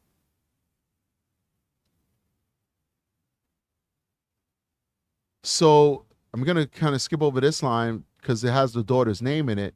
But that daughter was around Stephan Stearns a few times. Jennifer says Stephen lived in Williamsburg, which is by SeaWorld. I asked Jennifer if her or Stephan was in contact with Stephen, and she said yes, by text message and phone calls. I asked Jennifer if I could see those messages, and she handed me her phone and said yes. I asked Jennifer how Stephen found out about Madeline. She said she told him. Stephen was in shock when he heard the news. Jennifer said that she had to go out and purchase some small items. She felt like she shouldn't be outside because of the attention the case was received. Jennifer said she didn't want to end up hospitalized for her mental health. I want to just skip ahead. All right. Jennifer was asked if Stephan had attempted to reach out to her since he was arrested, and she became upset and said no. And it would be stupid if he did. Jennifer stated, we asked her about Stephan's sexual kinks, and she said she remembered last night that he had an anal sex kink. Jennifer said she always refused when Stephan would want anal sex with her. Jennifer also remembered that Stephan would be easily angered and very irritable and negative about things. Jennifer said Stephan would only get angry at Madeline over normal parenting things. Jennifer assumed law enforcement was looking at Stephan because he was the last person to see Madeline, and she wanted to believe he had nothing to do with her going missing. Jennifer said once we showed her the photographs of blank, I assume of Stephan doing horrible things to Maddie, that it was when she realized Stephan was guilty. I asked her what she thought Stephan was guilty of, and she replied He's been grooming my daughter. He's been grooming and abusing my daughter. I asked Jennifer if she thought Stephan killed Madeline, and she said at this point, I do. I asked her why she thought that she said she showed her the photograph. I asked her why she thought that. She thinks there's no punctuation marks here. That's why it's so hard for me to read it. It's like run-on sentences. But let's keep going. I'm not trying to critique this person. We make mistakes when we write, but it's hard to read because it's no break, so it keeps me going. It's like doesn't sound right to me. But Jennifer said she felt that Stephan was. So let's go back. I asked her why she thought that, and she said she said we showed her a photograph of Madeline slumped over in Stephan's vehicle. Jennifer said she felt like Stephan dumped her body somewhere, but she didn't know where. I pressured Jennifer on where she thought that the body was dumped, and Madeline.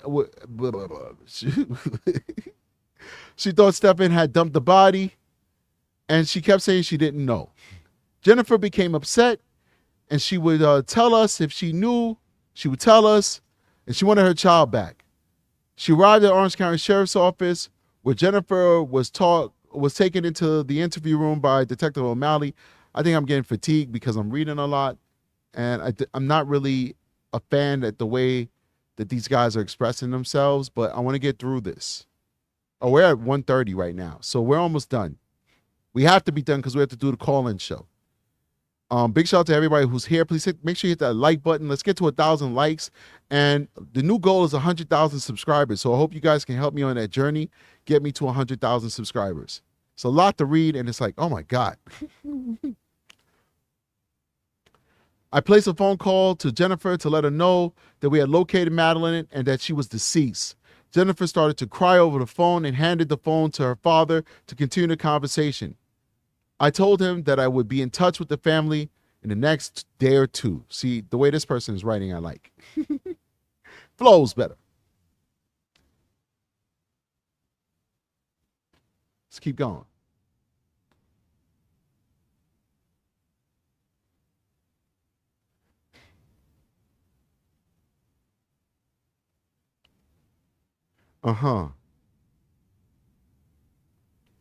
We'll skip this.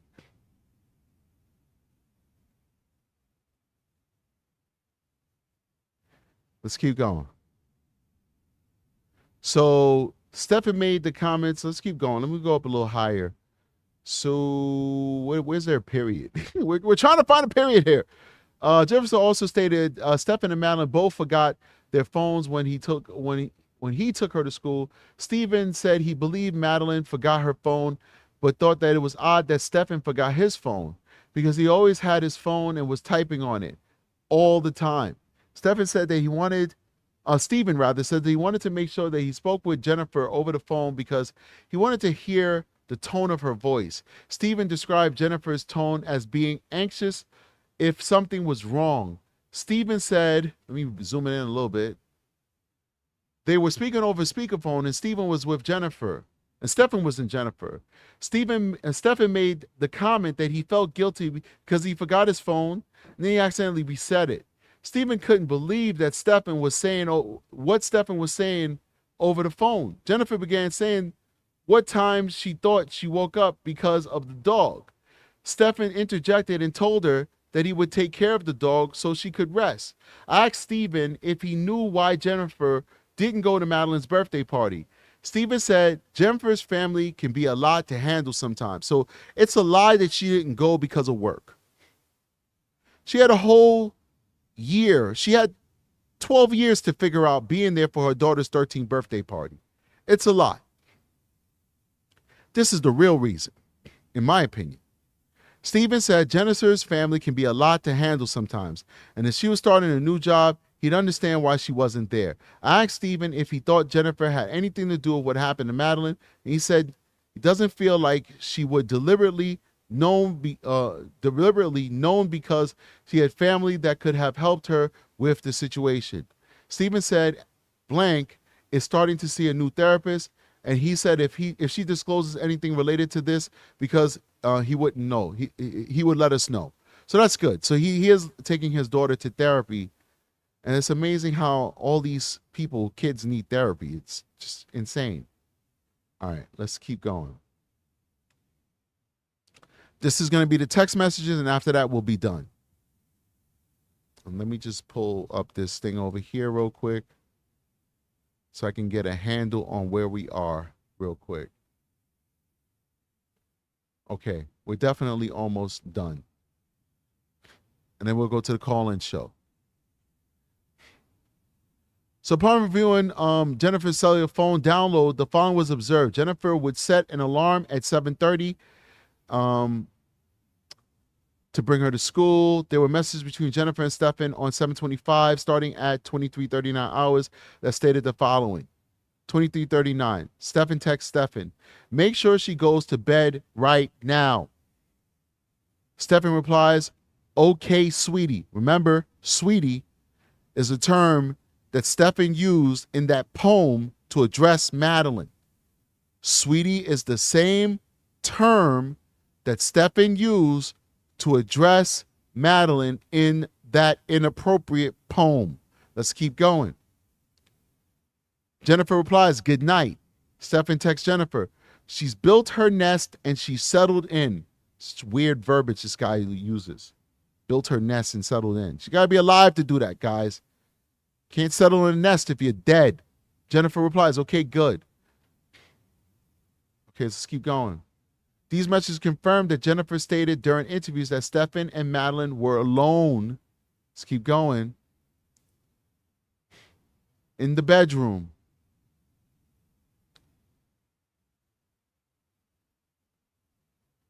Prior to her death the following morning, on 7/25/2024, Jennifer set her cell phone on a wireless charger at 23:54.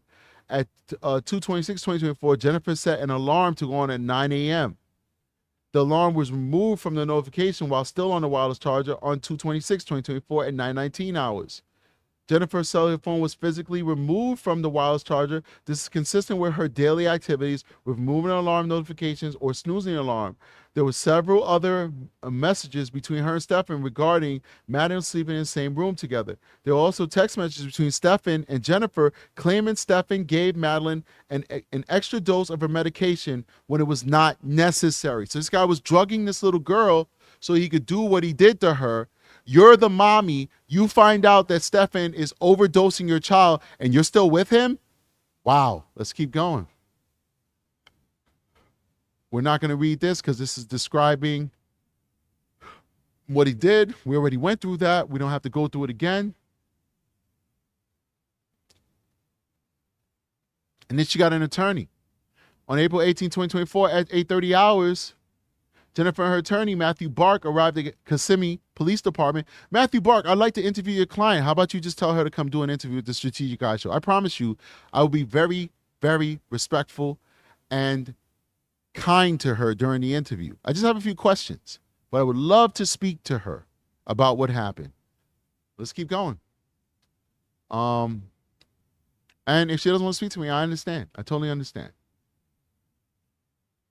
So they arrived at the Kissimmee Police Department based upon an investigative subpoena that was issued by the state attorney's office. Due to technical issues, it was moved to the state attorney's office. The interview was moved to the state attorney's office at the Osceola County Courthouse. The interview was led by state, I lost my spot, by state attorney Will J. Will placed Jennifer under oath, who swore to tell the truth. Will asked Jennifer if she was working on the night of 2/25/2024 at Disney, and she stated yes, and got home approximately 22:30 hours. Jennifer stated when she got home, Stephan and Madeline were the only people downstairs. Jennifer could not remember what either Stephan or Madeline were wearing when she got home from work. Will asked Jennifer if she remembered if Madeline was wearing a green sweatshirt when she got home from work. She stated no, she was not wearing.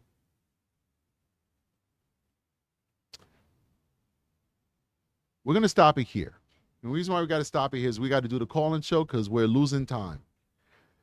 I'm going to read over those documents again. If there's anything prohibited, I'll just do a quick one-off show, pre-recorded, or I'll put it in the members only, and we'll go over that really quickly. We saw tons of inconsistencies, guys. We've seen tons of inconsistencies in her statements. We see tons of bold-faced lies in her statements. I don't know what else we could do to prove that she either knew or she should have known what was happening to her daughter, because it looks like after the fact, she has gone through great pains to try and cover up Stephen Stern's tracks, and by and large, probably her own tracks as well. Big shout out to 2 new members that we have. We have Magda Velez-Baez, who is a Strategiceyes recruit member, and we have Francisco Ramos Mejia, who is a Strategiceyes Detective Squad member. That is the highest tier of our membership, and it's not cheap. It's actually very expensive.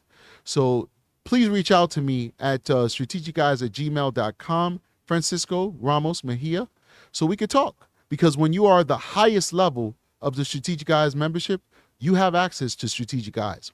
We definitely set up a Zoom call or something like that so we can have a conversation. I'd like to hear a little bit about you. And of course, I'm willing to share a little bit about me when you are willing to dedicate so much to the show. Thank you so much, Francisco. Okay, that being said, let me fire up the Skype application. That's the application that we use. If there's any creators out there who want to implement this into their shows, I use Skype, man. You know, I share. I'm not a selfish person. I don't keep the knowledge to myself. I share. So we got that. Let's get this. No. What's up, little buddy? Soon. I'm almost done, all right? Like 20 more minutes and I'll be upstairs and get to hang out. I'm doing a live show right now. Well, I'm still doing it. We're talking about a young lady who needs awareness. But I'll be up soon, okay? Soon. I love you. Yeah, that beautiful little girl right there. Her name is Madeline Soto. All right? I'll be upstairs soon, okay? Promise you. 20, 30 minutes, I'll be up. You guys heard it. My son wants his dad. And I'm hungry too. I'm not going to lie to you. I am hungry. All right. Let's put that over there. Perfect. Okay. And let me get the call-in number. Let's get it in the chat. All right. Great. All right. This is the call-in number, guys. It's a call-in number right there. Once again, I will not say your number or where you're calling from or any name. I will ask you your name. Some people call and their name comes up. Some people call block. Some people whatever. It is what it is. Strategiceyes is not a crazy person. I don't care who you are. I'm not going to memorize your number or your name. It is what it is. You're calling into my show, and I want to hear from you. I will ask you your name. You can give me any name you want. You don't have to tell me your real name. Don't ask me for my real name because I'm not going to tell you. There are a lot of crazy people on the internet. And as you can see, I have young children. So I'm Strategiceyes. There we go. All right. First caller. What's going on, first caller?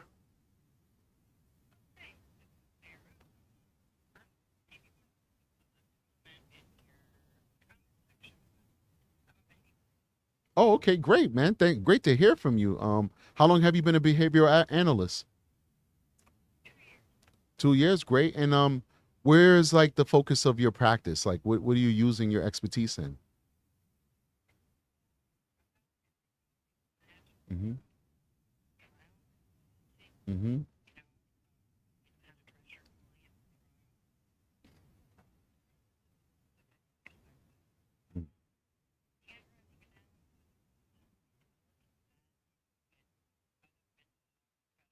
Mm-hmm.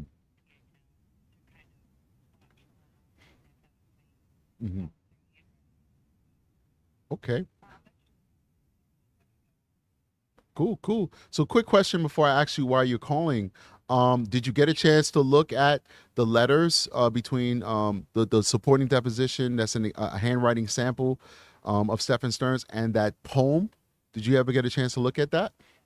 So what do you think about it? What do you think about it? Mm-hmm.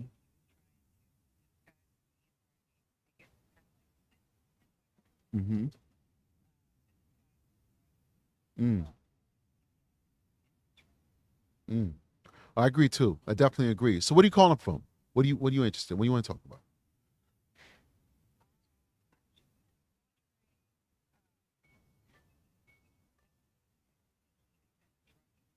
Mhm. Hold on. Hold on one second. Hold on one second. It's my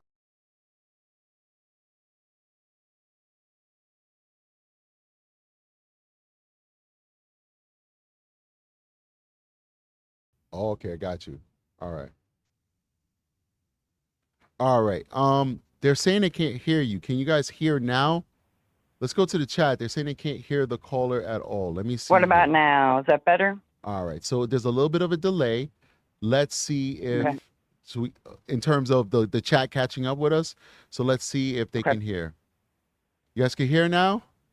Let me get a thumbs up if you guys can hear. Thumbs up, thumbs up, Looks thumbs like up. we can.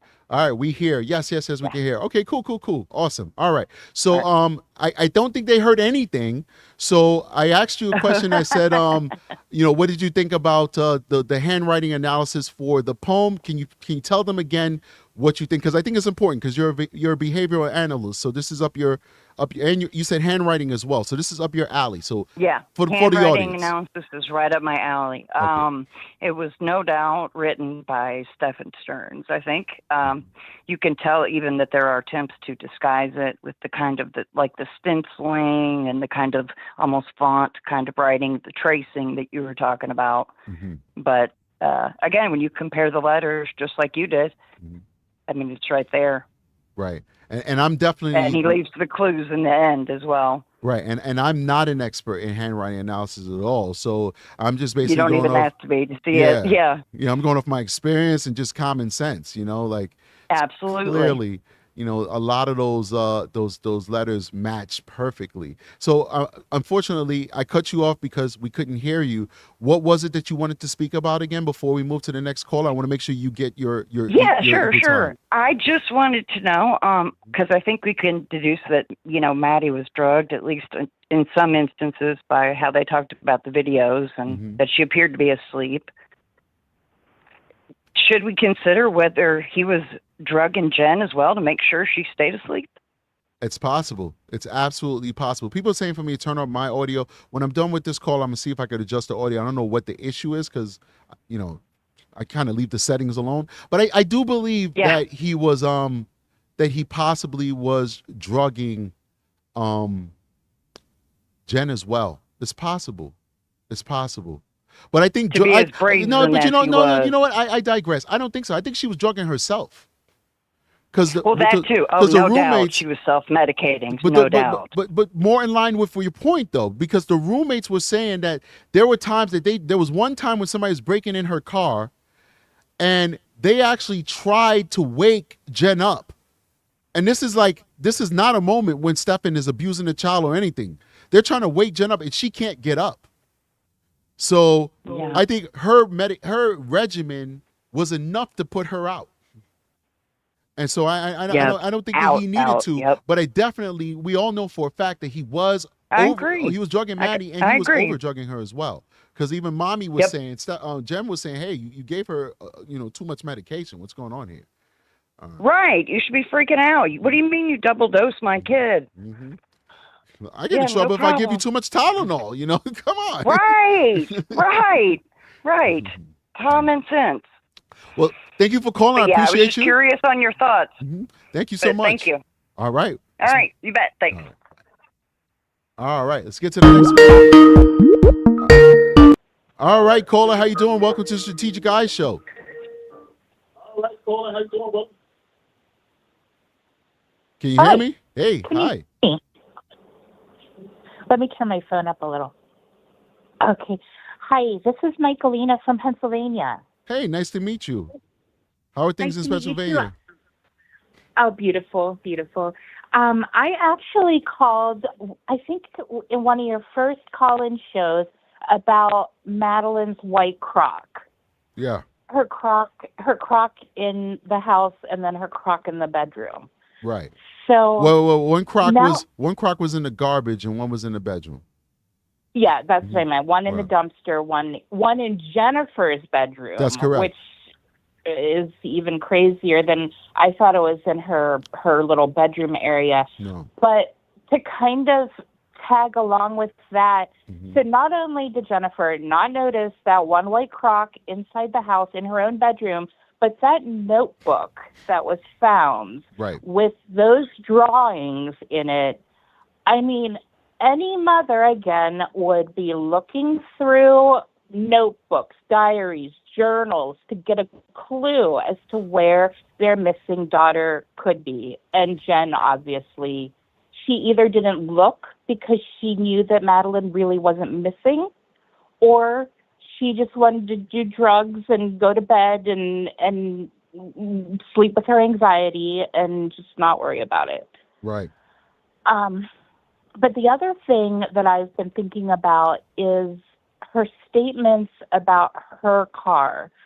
When the police asked her why Stephan didn't drive her car since Madeline was so embarrassed by his car, she said, because he's not on my insurance and I wouldn't want to take a chance. But then in another sworn statement, she said, when they asked her, who drives your car? She said, me and Stephan. Mm-hmm. Yep. Mm-hmm. And she knew that Stephan was going to go out cruising, as he said, the first night of Madeline's disappearance, and he went in her car, and she seemed to not have a problem with it. Right. Right. Lots of holes in her story. You know, she's just... Listen, I mean, look, I've been doing this for a long time. I'm new to this community, the true crime community. But naturally, I've done true crime my entire YouTube career. I've been in YouTube like 4 years, something like that. I've done true crime here and there, covered major cases. I also did politics and stuff like that. Most of my stuff was politics and, police shootings and race relations and all that stuff. I've never felt a way about a person or spoken about a person the way I feel about Jenn Soto or spoken about her, because I know that there's something going on there. I feel the same way. I've been following true crime since I was a little girl, and I watched a made-for-TV movie about Ted Bundy. Right. But I cannot settle. It's like my soul cannot settle until I know that everyone who is responsible for this little girl's abuse and death is going to face justice. Right. And I agree with you, and I appreciate you. And I will end this call simply by saying that she deserves 360 justice. Correct. She deserves everyone who was complicit in failing her on a criminal level. Because a lot of people failed her on a social level, and it may not personally be their problem. It might be systems that we need to fix in general, in whole.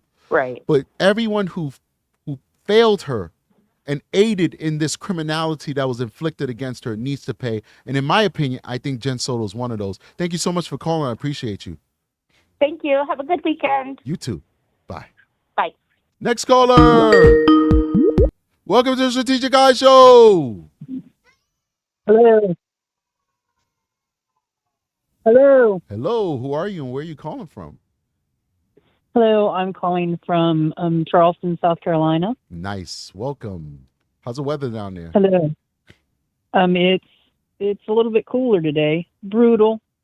Sounds good. Best part of fall is when the mosquitoes go back to HEL. Oh, thank you. Oh my gosh. Next year I'm gonna actually hire one of those pesticides people. I can't go swimming without getting my butt chewed up. It's crazy. Bananas.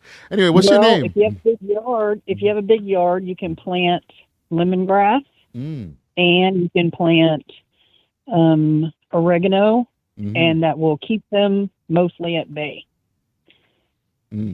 All right, good advice. What's your name, by the way? What do you want me to call you? My name is Lauren. All right, Lauren. So what are you calling for? I am calling because I would like to discuss. I've been a child care provider for almost 30 years, and the shift that I have seen in families. I work out of my home. I've had up to 8 children full time, mixed ages, Usually I have, I remain with the families and have their siblings later on, So at times I've had up to 3 children in one home. I currently have 4, whereas the oldest being 17 or 18, and he's now in college. Okay. And I do school pick up with him at the college. So I'm invested in my career and all of these families. And over the years, I've watched a shift of where it used to be about 80% parents were hands-on, and 20%, not so good. There's been a shift. It's now 70% not so good, 30% hands-on. And I'm curious as to why all of the women, there's been so much with, mother's instinct, and women's instinct. I would like to know why every woman in Maddie's family, and also more specifically, the 2 female roommates have failed this child. Right. When everyone, and one of the key points with the grandmother is, she stated to the police, I didn't like him. So it's pretty obvious nobody in the family liked him. Right. Whereas they were very particular about, and the police asked them, asked the grandmother, why didn't you like him? I don't know. She knows why. She knows why. The sisters knew why, but they didn't want to implicate themselves, so they turned a blind eye. And as for the roommates, they both mentioned it being odd and spoke to Jen about it. But again, the one, Natalie, the one that starts with an N, specifically said, she said in her interview, I didn't see anything, but I like to she goes, I didn't see anything and I mind my own business. Right. That right there was telltale. Well, I'll tell you this, I see this a lot in the day job. People are less likely to extend themselves to other human beings. I see it all the time. We see, I can't go into detail because a lot of stuff is active, but like we see horrible things where people are being abused in front of other people and nobody does anything about it. I bring you back to this train situation. I think that happened in Pennsylvania, if I'm not mistaken, where the lady was being abused by a homeless man. This is a drunk girl, normal person who went to the club, drank too much, and a homeless rapist was full on abusing her in a train car, and nobody did anything to stop it. It was finally at the end of the train line where one person has noticed that she's just slumped over while this man is doing this to her and said, well, she's not conscious, regardless of whether that's your girlfriend or not. That's not appropriate. Stop. And then that's when they realized, no, this guy is taking advantage of her. And, they stopped it and he ran away and they caught him and all that extra stuff. That's where our society is going, where people's like, I totally agree. And there are statistically, it is showing that crowds, that tends to happen in crowds because they take their social cues from others and they are, in fear of judgment or what have you. But we're talking about a family unit. And for these people to be residing in the same household, I'm referring to the tenants also, for them, to be residing there at some point. I mean, the one woman, she's got a 15-year-old son. Right. So, I mean, they see it on a daily basis. They can say, only during meals, whatever. Well, when there's a child around you, if you are, if you have any compassion whatsoever, people are usually drawn to children, and they want to relate to them, especially being in such small, confined space. It was absurd, that it shows in the photos that her master suite was large enough. She could have put that temporary wall up, and they both would have had their own space. The community it says a lot that she didn't have a communal area downstairs for those people to even eat. And you can see it; it's visible in their rooms. They literally had their rooms laid out like miniature, studio apartments with microwaves in their food, and I mean, it's basically just a rental, Right. And that's it. And nobody, Right. all they did, and they've said, they spend their time in the bedroom. They spend their time in their bedroom, Jen and him specifically, because they're pillheads and addicts, and they use all of these, diagnoses from big pharma. I don't mean to stop you. I don't mean to stop you because you're making some good points, but we've already spent 6 minutes and you're making amazing points, but I do have to be fair to the other callers, and we are ending the show in a couple of minutes. So that's food for thought. So I really appreciate you saying that because you made some really good points, but consider calling back again if you want to finish your point next time, or do it in the comment section. All right. Appreciate you. Thank you for calling. Okay. Thank you very much. Thank you. All right. So guys, all right, real quick, caller, before you say anything, let me just make this statement. The hardest part of doing these calling shows is cutting you guys off. I don't ever want you guys to think that I'm cutting you off because I don't want to hear what you have to say. I'm cutting you off because I have to move on to the next caller. I can't spend 10, 15 minutes with one caller and there's other people waiting. And also, we're at the end of the show. We're trying to keep the show under 2 hours and 15 minutes, and we're already at 2 hours. So keep that in mind. Try and keep your statements within 2-3 minutes max so we could talk about it, and then we could get to another caller within 5 minutes. Okay, so I'm going to be more religious about letting you guys know about that in the future. All right, caller, who are you? How you doing? Hi, this is Julian. Nice to meet you, Julian. Where you calling from? Midwest. All right, cool. And I wanted to get your thoughts on the letter, the poem. Okay. When I was looking at it, one thing was I definitely looked at the letters and how the strokes were done. I taught handwriting. And if you look at the letter F, for example, it doesn't cross over. It comes only from one side where he makes the F, and then usually we cross in the middle. He doesn't cross in the middle. And the M and the R and the N as well.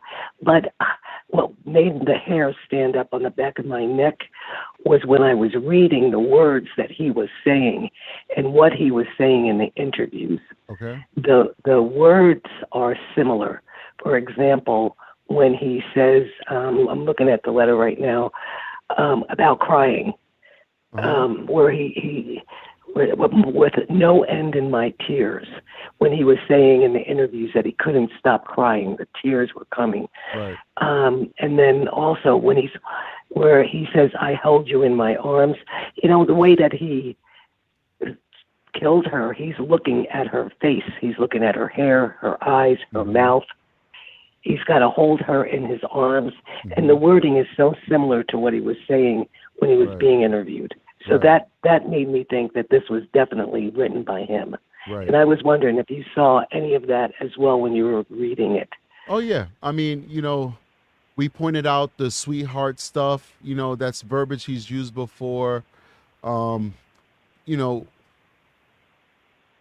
We spoke about the inappropriateness of the first stanza where, you're talking about her hair, you're talking about her stormy blue eyes. This definitely sounds like something that Stephan Stearns would say with the limited amount of information we have so far of how he talks. But yeah, you make some really good points. Yeah, the world will not be the same without you. Right, I think things are not the same around here. Yeah, that's big. Yeah, it's this big. house won't be the same without her. Yeah. The world won't be the same without her. It's the same stuff. He's saying the same stuff that he said in the interviews. Right. So that made me think, oh my gosh, I was reading it and I thought, oh my goch. But the biggest thing for me was, the stuff you're saying, the stuff that I said, that's the stuff that says, okay, we can prove that with reasonable certainty that he wrote this. But the biggest thing for me was the last stanza. As I held you in my arms, my heart died with you. My heart died with you. That's acknowledging that somebody's. So for me, that's not even so much. That shows that you did it. To me, that's like, you're giving us a confession. You did it. Yeah. As I held you in my arms, my heart died with you. Yeah, Rest in peace, sweetheart. Sweetheart. This is a final will and testament type situation here. Wow. Good insight, man. I would love to know where they found this. This was on Instagram. It was on her. Yeah, that's what I heard. It was and it was her Instagram. Right. We just got to figure out when it was uploaded to the Instagram, which I don't believe that information has been released yet. If anybody knows that, then please do let us know. I appreciate you. Thank you for calling. Really good point. Thank you. All right. Love your channel. Think you're great. You're Thank you. great. Thank you. Trying. Bye. All right, next caller. All right, caller, give me one. I think I lost that caller. It's okay, call back. But H Sin with a super sticker, $5 super sticker. Thank you. Lost that caller again. Try again, or somebody calling. Okay, it's not working. Get a different phone. All right, there we go. Hey, how you doing, Strategic Guys here? Welcome to Strategic Guys Show. Hey. What's going on? Hello. Not much. I just wanted to comment on Mom and Dad Stearns. Oh, first. Whoa. Strategic is about law and order. We got rules here. What's your name? Yes, sir. KJ. Where you calling from, KJ? From Georgia. Thank you for calling in, KJ from Georgia. So what's going on? What's your question? Very welcome. I was just wanted to comment on Mom and Dad Stearns on how they said, Jenn's a drug addict and she's this and she's that and a bad influence. But they were a bad influence, especially the mother. I mean, she did all his high schoolwork for him. That's true. True. And there's allegations, unsubstantiated allegations, but they're allegations from the other friends when they give interviews on GHI and those other channels where they said that she paid off when CSAM was found on computers or voyeuristic porno pictures taken of roommates and stuff like that. She allegedly paid them off. I mean, I know it. And I just don't understand all the inconsistencies. I mean, like Jenn, she couldn't remember like a day later when Stearns got to town, whether it was Saturday or Sunday. I don't understand that, and I don't understand why we can see the inconsistencies, but LE is just not a rescue. I don't understand. Listen, I'm a very passionate person, and I will scream and holler what's taking them so long, but I know better, and I know that they still might arrest her. There's still a possibility. I hope so. They're working on stuff. There's no once it gets into the hands of the county attorney or DA, they move at their own speed. And they now get to dictate how LE responds. It's no longer in the hands of LE. You're now working that case for the DA's ends. So the DA might be like, hey, we want to hold off for a little bit because we want to develop this, or, we're working out a deal on something. You never know. So she's not out of the woods yet. She's not out of the woods yet, but certainly. I think she's mommy dearest with no wire hangers. That's what I think. Well, I hear you. But thank you a lot for calling. Appreciate you. Good comment. Thank you. I appreciate you. Peace. All right, got another caller coming in. What's going on? Welcome to Strategic Eyes Show. How are you? Hey, I'm fine. All right, where you calling from? How about you? I'm good. I'm just gonna say the West Coast. All right, what's your name? Whatever name you want to give. Jandoe. You said Dingle? No, I said Jandoe. All right, Jandoe, what's going on? I want you to know. I don't want to cry. Why? Well, this is so home. It's home with me. Okay. I'm 70 years old. Okay. And I've never gotten over it. Oh man, but I'm so sorry. It's okay. I think we all know where you're going with this. Yep, my stepfather was exactly the same as him, except for, thank God, back in the 50s and 60s, there weren't cell phones, there weren't the media, that kind of stuff, Have you gotten that help? he had. Oh yeah, oh yeah. It's good. I'm a mama. It's good. I'm a great grandma. It's good. And they all know. So it's okay. Huh? Well, no, I was going to ask you if you were able to ever get justice off of it, which doesn't always happen. Well, no, he's dead. I'm 70, and my mother and my stepfather, they're both dead. And I am Team Maddie all the way. Okay. All right. All right. That's what's up. I'm happy to hear that. I want to. The fact that you were able to. I want to say. Yeah, I just want to say that I, as a child, and I was younger than 6 when it all started. I never said a word to anybody. Okay. One time in high school, I had a super bad infection. And I went to the teacher, and I couldn't even tell her the complete truth, you know. Mm-hmm. And you can't she blame kept it to yourself. herself, and- You know it's not your fault. You know. I know. I'm just saying, I don't want everybody to stomp on Jenn Soto 24/7 because that was my mother too.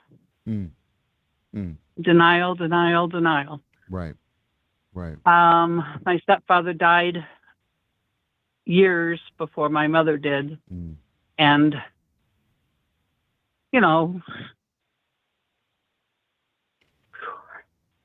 we talked about it, and she apologized, but she swore she never knew, and I have to believe her. Right.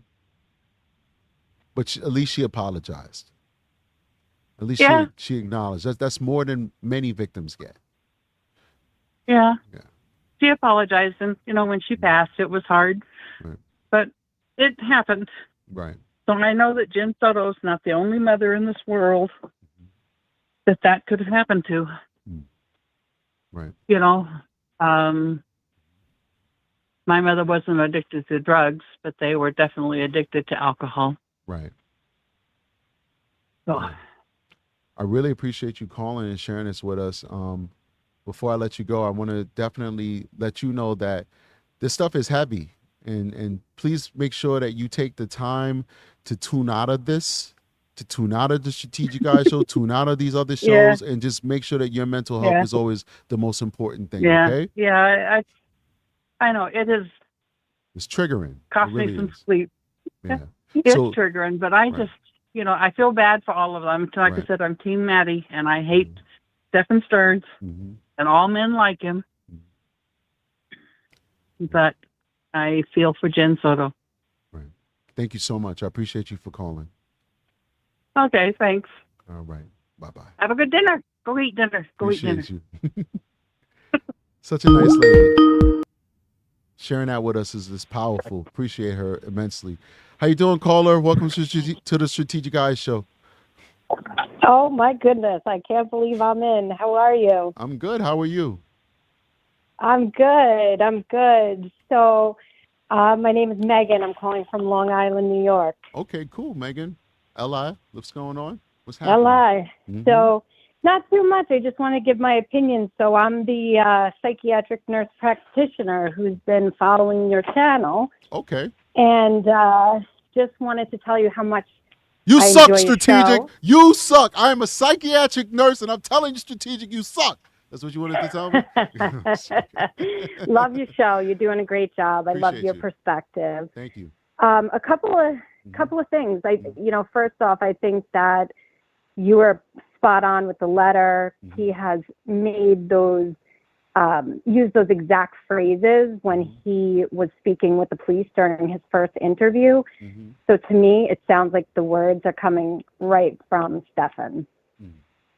And number two, going into a little bit of the mental illness that they're all talking about, I feel like they're using this as a complete excuse. Right. And,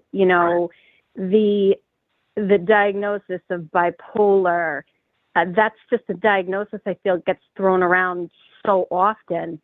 And, that doesn't necessarily mean you can't function. There's two levels of bipolar, and one is very extreme. They're hospitalized throughout their life. Right. The other is, like a regular functioning person. Right. So the mood disorder if you kind of have thing, these, correct, Yeah. And to me, it's like, okay, so you're on these heavy duty medications. It doesn't make sense to me, but you're working, you're renting your home, you've You're got working a with child. Disney has you at the forefront of customer service. She's the one that's booking these extravagant vacations. They're not going to put you in that position if they think you can't handle the pressure of closing a deal on a sale, Come on. Absolutely. And I think it's just an excuse. And lastly, I don't know what the laws are like in Florida, but in New York, if you have extreme mental illness, there's one of the two of them was a possession of a firearm, and that's a big no in New York State. If you're suffering from severe mental illness like that, right? You know, you're not allowed to possess a firearm. I don't know who was possessing that, whether it was him or her, right? But that's a big problem on behalf of who's ever treating these two patients, right? Well, I think that his only diagnosis was ADHD, which I don't think would prohibit you from owning a firearm. But correct, her diagnosis maybe would have, but he's the one who had the firearm. Depending on depending on her symptoms. Absolutely, it was his firearm. I wasn't sure if it was her. Yeah, firearm. it was his firearm. Yep. Interesting. I wonder if he was leaving it there or he just brought it with him when he came down this time. Not sure. Yeah. Unbelievable. Yeah, it's wild. It's wild. But thank you for all your coverage on this case. And I remember hearing about this day one, and it's terrible. It's absolutely terrible. Well, thank you for calling, and thank you for your expertise, and thank you for all that you do for these mentally ill folks. I'm sure that's a tough job, and thank you. Appreciate you. No, you're welcome, and thank you for all you do. All right. Have a great rest of the night. Bye-bye. All right, guys, this is the last call. Last one. I got to go eat dinner. I got to spend time with my kid. I was lucky enough not to get thrown out there to workforce overtime. I got to make this day worth something. I got to enjoy this day with the family. All right, you're the last caller, man. After this, I'm going to hang out with the fam, hang out with my son, eat some food. So what we got for me? Where are you calling from? I got you on the phone. You got me on the phone, buddy. I'm here. Oh, my God. I can't believe it. You here. You made it. From... Yeah, I made it. Mm-hmm. Yeah, I'm calling from Mississippi. All right, Mississippi. Good old Mississippi. All right. Okay. What's your name? What would you like for me to call you? You can make something up if you want. Ivan. It's all good. Ivan. All right, Ivan. So what brings you to the show today, Ivan? And thank you for being a listener of the Strategiceyes show. What brings you here? No, I appreciate the message you sent me about my own experience.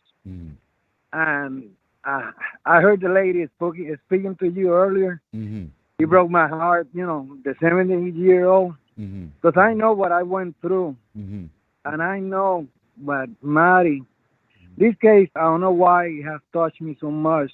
Because I feel that when she turned 14, just like me, I stopped the person from doing it, enable. Right. And I know how she feels.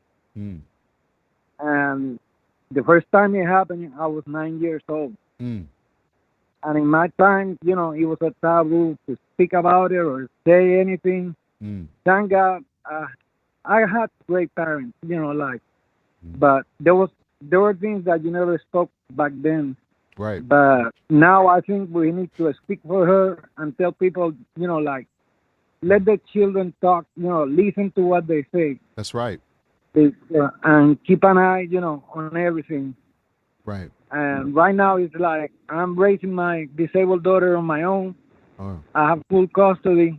And every time she goes with her mom, I'm just afraid of getting a phone call, wow. I imagine the biological father of Maddie, when he got the phone call, I just, because I don't trust when she is away. Because I don't know who's around her. I hear and you. It's hard for me, the weekends that I don't have her, it's really hard for me. Yeah. I'm happy to, first of all, I'm so proud of you that you're at a point in your life where you're able to talk about this. You and the other caller, the 70-year-old woman who called, you guys are not victims. You guys are survivors and warriors. And the fact that you love your daughter and you worry for her, you're a warrior. The 70-year-old lady who called, she's a warrior. These are tough subjects to talk about. It triggers people. It brings them back to that moment. And the fact that you're willing to come on this show and speak to this international audience and give testament to what you went through and fight for Maddie, that's big, man. It's a testament of your character. And I really appreciate you calling today, Ivan. And I hope you stick around because... Yeah, and I hope they don't do like a plea deal with him, to be honest, because I want him to see him in, to go to a trial, to be honest. Yeah. Because I don't want him to get away with it, and hide like he's doing right now. Yeah. We'll get there. All right, but Ivan, it's not in our hands. No, it's But not. it's not in our hands. No, we'll see what happens. It's in the hands of the law down there, and hopefully it'll do the right thing. I'm going to let you go now, Ivan, because I'm going to end the show. Right, brother? Okay. All Have right. a blessed night. Thank you, all. brother. Okay. Thank you. Bye. All right. What a great way to end the show with a call from Ivan. First of all, Ivan is special, and I'm going to tell you why he's special. Because his story represents a part of the tragedies that happen out there nobody talks about. We talk about ad nauseum what happens to little girls, but we don't talk about the fact that this happens to boys as well. And it happens statistically a lot to boys. The thing is, boys typically don't tell. They take it to the grave. So there's not as much awareness out there of boys and men being sexually abused as there are with girls being sexually abused. And that abuse, when it comes to boys, doesn't just happen with men on men. It's also women who abuse young boys too. And we see the uptick of that in the news. Every minute we're seeing teachers getting arrested for molesting young boys. So we need to start looking at this as a human problem and acknowledging that men and boys and women and girls are equally able to be abused by predators, because evil people are just evil people. It's in the story. And I hope that we bring more awareness to those young boys as well who are suffering in silence, and they're being quiet because their testosterone is telling them that they've lost their manhood or something. You didn't lose your manhood. You're still the same young man, the same adult man that you would have been if you didn't get abused. You are a man. The fact that somebody hurt you doesn't take that manliness away from you. You're no less of a man than you were before or after the abuse. The burden of that abuse lies with that abuser. They're the monster. There's nothing wrong with you. You're not broken. You're not half a man. You're still the beautiful person you are prior to that person abusing you. That bad guy is the one who is the one that has to pay. I'm sorry. I'm getting a little emotional. Anyway, let me get out of here, guys. Let me get out of here so I can go do other things. You guys are making me emotional. I don't know if you could tell. I don't know if you could tell, but you guys are making me emotional. This is a powerful live today, and I spoke to some really powerful people, and I do appreciate that because we all can grow from the testimony of these people, the truth that these folks, this lived experience that these people have experienced. We can learn from it, and we can be better people. All right. All right. Like and subscribe, join the channel, guys. Big shout out to everybody who decided to become a member during this live. We do have a membership program. If you didn't know, you just popped in. Our lowest tier is 99 cents. Of course, the higher tiers that you go, the more content that you get, but everybody gets bang for their buck in the membership. So consider becoming a Strategiceyes member and supporting the channel that way. A lot of our shows do get demonetized. Our last show was demonetized for quite a bit until I appealed it and they changed their mind. We have haters. We have all types of people who are, I guess they don't like the message that we're trying to bring to this channel. So, YouTube is not always friendly to us, but the membership helps keep the light on. The membership helps keep the light on. So if you really want to support the channel, become a member of Strategiceyes Show, and we will appreciate that. We also have merchandise. We sell t-shirts, hoodies, sweaters, cups, bags, everything. So consider going to our show. You'll see those links under every single show that we do. Every single show that we do, you'll see the links for everything you could possibly get from the Strategiceyes Show in the description. So consider clicking that link, going to our store, buying something, and supporting the channel. That being said, I've done all my commercials and all that good stuff. I'll see you guys on the next one. You guys have a wonderful Labor Day weekend. Strategic is out of here. Peace.